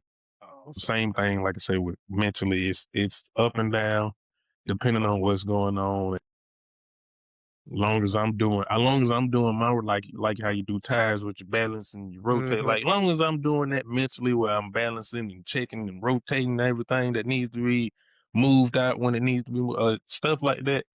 Like I say, how I see stuff is very different from how anybody else might see it or even say it.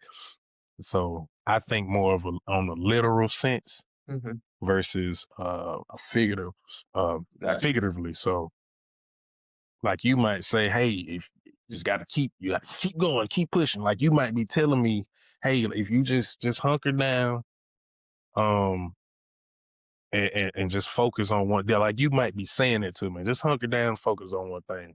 But if you tell me, hey, keep moving, so I'm looking for stuff, I would literally go and look for stuff to keep myself busy. Yeah, to keep moving. If you tell me that, that's how I literally take it. Yeah. And I've been like that for my whole life. So it's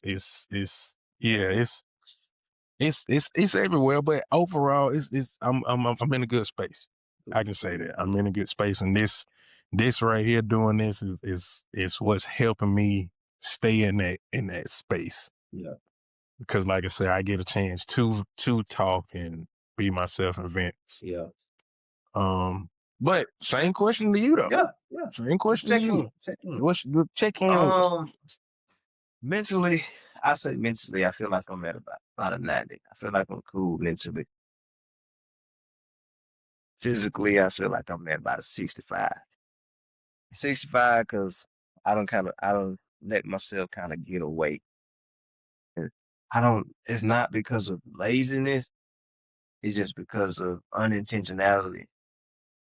A lot of other things kind of became priority. And I had a time where I felt like I was trying to do better with health. I mean, I'm fine. I feel fine, but I know I can do better, like way better. So, I feel like I'm about a 65, and I just want to get a regimen going where I got meal prepping, get a routine, and it ain't got to be hard. So it could be walking 3-4 miles a day. Just being intentional with getting my health where I would like for it to be, just from a physical standpoint. So I say about 65. I don't kind of fell off there. Spiritually, I feel like I'm about 77. And that's because, number one, I always feel like I got room to grow. But number two, I feel like that has kind of moved from maybe that 80 percentile down, just because, again, just intentionality. Right. Just being more intentional. Like, it's reading the word, studying the word, but I feel like there was a place that I once was that I'm not there. And I know that happens because of different seasons. You have transitions in your life where you may be like in the closet every day. And then that may shift from being every day to like once every week and a half. And it doesn't mean that you're away from God or distant from God. It just, the time that you were committing to these things shifts. You know what I'm saying? Whether that be different things happening in life, schedules start changing or whatever. So I think with just a lot of shifts in different dynamics of my life, there's certain things that I don't do from a spiritual standpoint in regards to like being in the word longer and longer times and stuff. So I still have my times and stuff where, writing notes and praying and things like that. But it's just something that I want to get back to. So that's why I feel like I'm around that 75 percentile time because I want to get back to like spending an hour or two just in the closet and then come out Mm-hmm. the closet still not wanting to leave that place Right. because it's a difference. Like when you're in a, I would just say like a pure place of like worshiping, praying, like really spending time with God. If the phone rings, you can feel the atmosphere where the phone at is different than Mhm. that in the presence of where you are. You're like, hey, it's like a dream that you want to stay in. Mhm. That's kind of how I can equate it. It's like, man, I don't want to come out of here. And then you end up not wanting to do anything else but stay here because you know, as soon as I get out of here, Uh-huh. I gotta tend to stuff. It's like, man, I gotta do this. So, so that's why I say spiritually about a 75, man. It's just a place that I want to get back to, just in my relationship with my wife. But emotionally, I feel like I'm about a 90. Good emotionally. I mean, marriage is good. My children are good. Um, overall I feel like I'm well. Um, got business relationships and things like that that's kind of rolling. So emotionally, I feel like I'm in a good place, man. I got a community as well. So I got guys that I can hop on the phone with. We just talking about whatever, different things. I got guys that I can talk to different things about. But it's a small group. There's only like 4 guys that I talk to like every week. And everybody else, all the the other guys and stuff that I talk to, but I have a community. Uh-huh. And I think that's important. So that keeps my emotional part because I can balance. Hey, bro, what you got going on today? Like one of my boys called me today when y'all were coming back. Yeah. I was on the phone with Yeah. we talk almost every day. So we trade together. And we just talk sometimes. But he married, he got kids, all of them married. Everybody talks, they all married. They all got kids. But I got that community where we could just hop on the phone and stay on the phone for 3-4 hours Yeah. and talk about nothing. You When I say talk about nothing, like you say it a sometimes, lot. and we'll do another episode and really dive into masculinity Yeah. and community Oh man, yeah, definitely. and tie all of this together because Definitely. we'll We got to. We got because to. if I say, because some people will think like, hey man, you on the phone with another dude 3 hours? Like, yeah. Mm-hmm. And I ain't scared to say that. And I'm happily married Well, what? to a whole woman. Yeah. And That's what I'm saying? And but it's because of what people have made the norm. right. What people have made. Like, so we'll do another episode and we'll dive into like masculinity. We'll dive into men having emotional sides, and it's okay to be like that. It's okay for a man to cry. It's okay for you to not tell your son to toughen up because he ain't got to toughen up in every situation. Sometimes you got to let him be able to express himself, Yeah. and then as a father, as a man, help him navigate that situation differently. So that's a whole nother That's a whole episode nother hey, but that we can dive into. but that's just as important. Yeah, All that is just as important because that means yeah, we'll get Yeah, into that's it. another episode. That's another That's episode. another episode. So I'm gonna put it on there, but it's part 1. Yeah, This part 1, and we that's will just a come back. snippet of Yeah. another episode we do know we'll tap into masculinity and just talk more about relationships and things just to help men. Yeah, because Because it's so many different aspects It's so to many that different that needs to aspects. be touched on So- and talked about because it's not like it's not talked about, especially in our community, our culture. It's not talked about enough. it's a priority for me. So Mm. like that them guys that I talk to every week, and sometimes I may talk to 2 of them more than I do the other that week, and then next week it may rotate. Like I may be talking to the other 2 and like, dang, I ain't heard from Chris all week. Let me call Chris real quick. You know what I'm saying? And and then it may be a week. I like we call me and talk every week Cause me and Irv, we business partners as well. We friends, and we meet intentionally on Tuesdays, every Tuesday, and we supposed to be talking about business. We done talked for 2-3 hours. Ain't even started talking about what we got to do for the business yet. And we tap in Wednesday. Was like, my bad, bro. I know we were supposed to get on some instant stuff, but and then we may dive into some instant stuff about an hour or whatever. But it's good to have a healthy community. But we'll talk about that. Oh yeah, we most definitely will. Yes, sir. But I do still want to thank you for coming on here and just and talking. You know, everybody got something to talk about. Yeah, man. This is first time. Hey, man, I'm honored to have me your friend. I'm honored to be, first time I've been a guest on the I'm podcast. honored, and I'm honored. I'm honored. You don't know that means a lot. I'm honored to be the first host to have you as a guest. Yeah. Cause when it go up, and I like to speak things into existence. So I always say, like I said, I told my wife, I told her I'm gonna be on the 85 South show by June. I told her that. I kind of wavered on it, but because of how things were looking and how it seemed to be starting, I'm like, if it's meant to happen, it's gonna happen. It might not be this June. It could be next June.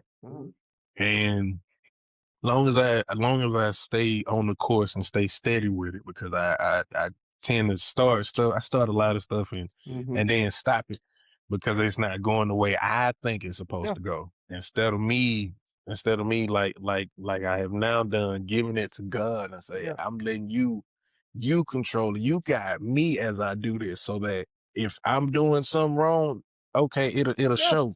And then when I'm doing it right, I know I'm doing everything I'm supposed to be doing and honoring him and doing and his word, so that it all translate and can be one cohesive thing. So yeah, I speak all that into the listen. So I say when it go up and this podcast take off and the comedy take off, like I can be the first one to say, hey, y'all know Kurt Love. I'm the first one to have him on. Yes, sir. Because I always say that, because I know it's big, man. The way I see so many things, like I know for sure that things are gonna be way better than what we're seeing now. Even for you, like it's stuff I don't tell everybody this, but it's stuff I see. I'm not gonna say it's stuff I see. It's stuff I get. I'm not gonna say it's vision. Well, I guess I can't say it's vision. I don't like to do that, because I don't want to be like, oh yeah, he had vision. I don't want that. I can't say I don't want that, because if that's what it comes with, it just comes with it. But yeah, I see things. I have visions on how the future will be. Now, the path to that future, I don't see that. So of course it's gonna come with, some trials, some tribulations, storms and stuff. But it's just the fact of knowing, hey, okay, I've seen it. God want to show me this for no reason. So I know it's gonna come to fruition. It's gonna come to pass. And it's not just like I see it for myself. I see things for other people. Like I seen you on like the grandest stage. It's just your production company be one of the biggest that it could ever be. Like I see that. I see that. I've seen that. I've seen it for my wife when I tell her, because she says she wants to do things. I'm like, okay, you can do it. I've already seen it. It's just, you just gotta tell me when you want to start, and I'm finna pour into it. Like I've already started. I've started like a website, getting business cards, trying to build like business like LLC. Like I've done all that for her. Like all she has to do is tell me when she wants to start, and we can get it rolling. And I'm gonna pour into it. Like all this stuff I see, and I know it's gonna happen. Like I feel it. It's a feeling. It's a strong feeling. Like if it's something, it's just, I know the difference between if it's something like I create in my head versus something that I'm given, like I'm shown. I can tell the difference. Because if it's something I create in my head, I'm not gonna have a strong feeling about it. But if it's something that's given to me or shown to me, and that feeling stays every time I think about it, and that feeling comes back, and I stay and I know to stay the course, then I know it's gonna happen. Right.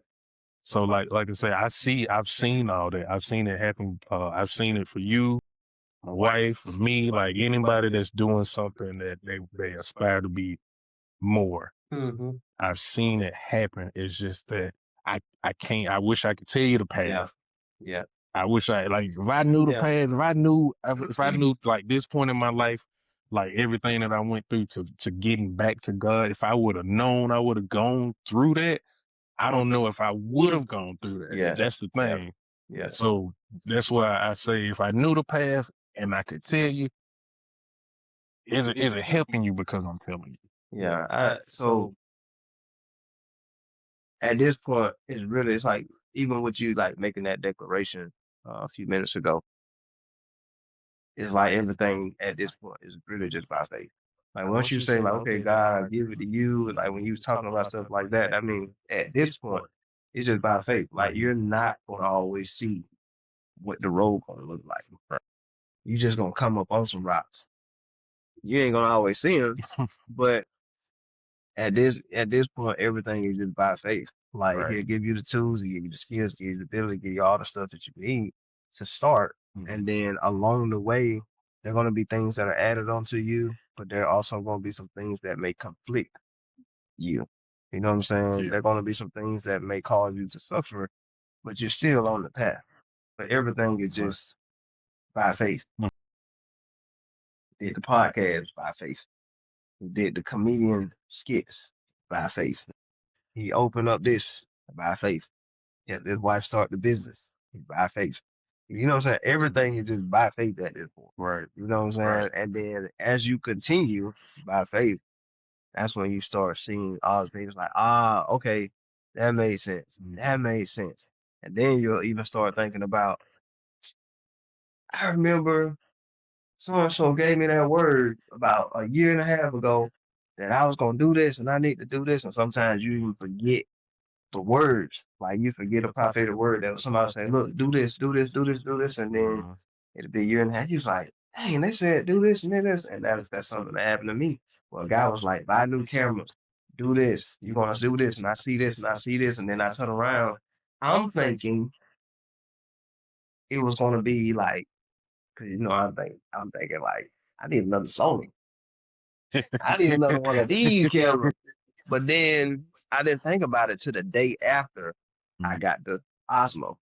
And I was like, I texted my wife, I said, I just bought a new camera.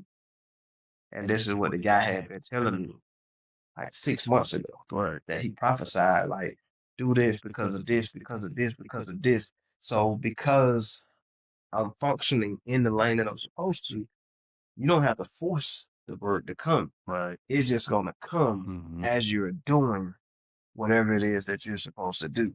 So, and then everything will eventually start making sense because now the pieces starting to come together like a puzzle. It's like, Right. I can see what it's going to be. You know what I'm saying? And so at this point, man, everything is by faith. Just keep doing it. Not like go find something to do, but just stay the course and by faith as you do it by faith. And just trusting God in it, you're going to see everything that you see. You're going to see it all eventually come to pass. Oh yeah. So it's by faith. Yes, sir. Yes, sir. And with that, off that strong, powerful word right there, we gonna end the show and thank y'all for tuning in to the TBS show. Please be on the lookout for part 2. There's no date set, but just know it's gonna happen. Oh yeah. And this one might be live. So we'll just put a pause right there in this conversation. We'll come back to it because we always got something to talk about. But until the next time, hey, I appreciate y'all.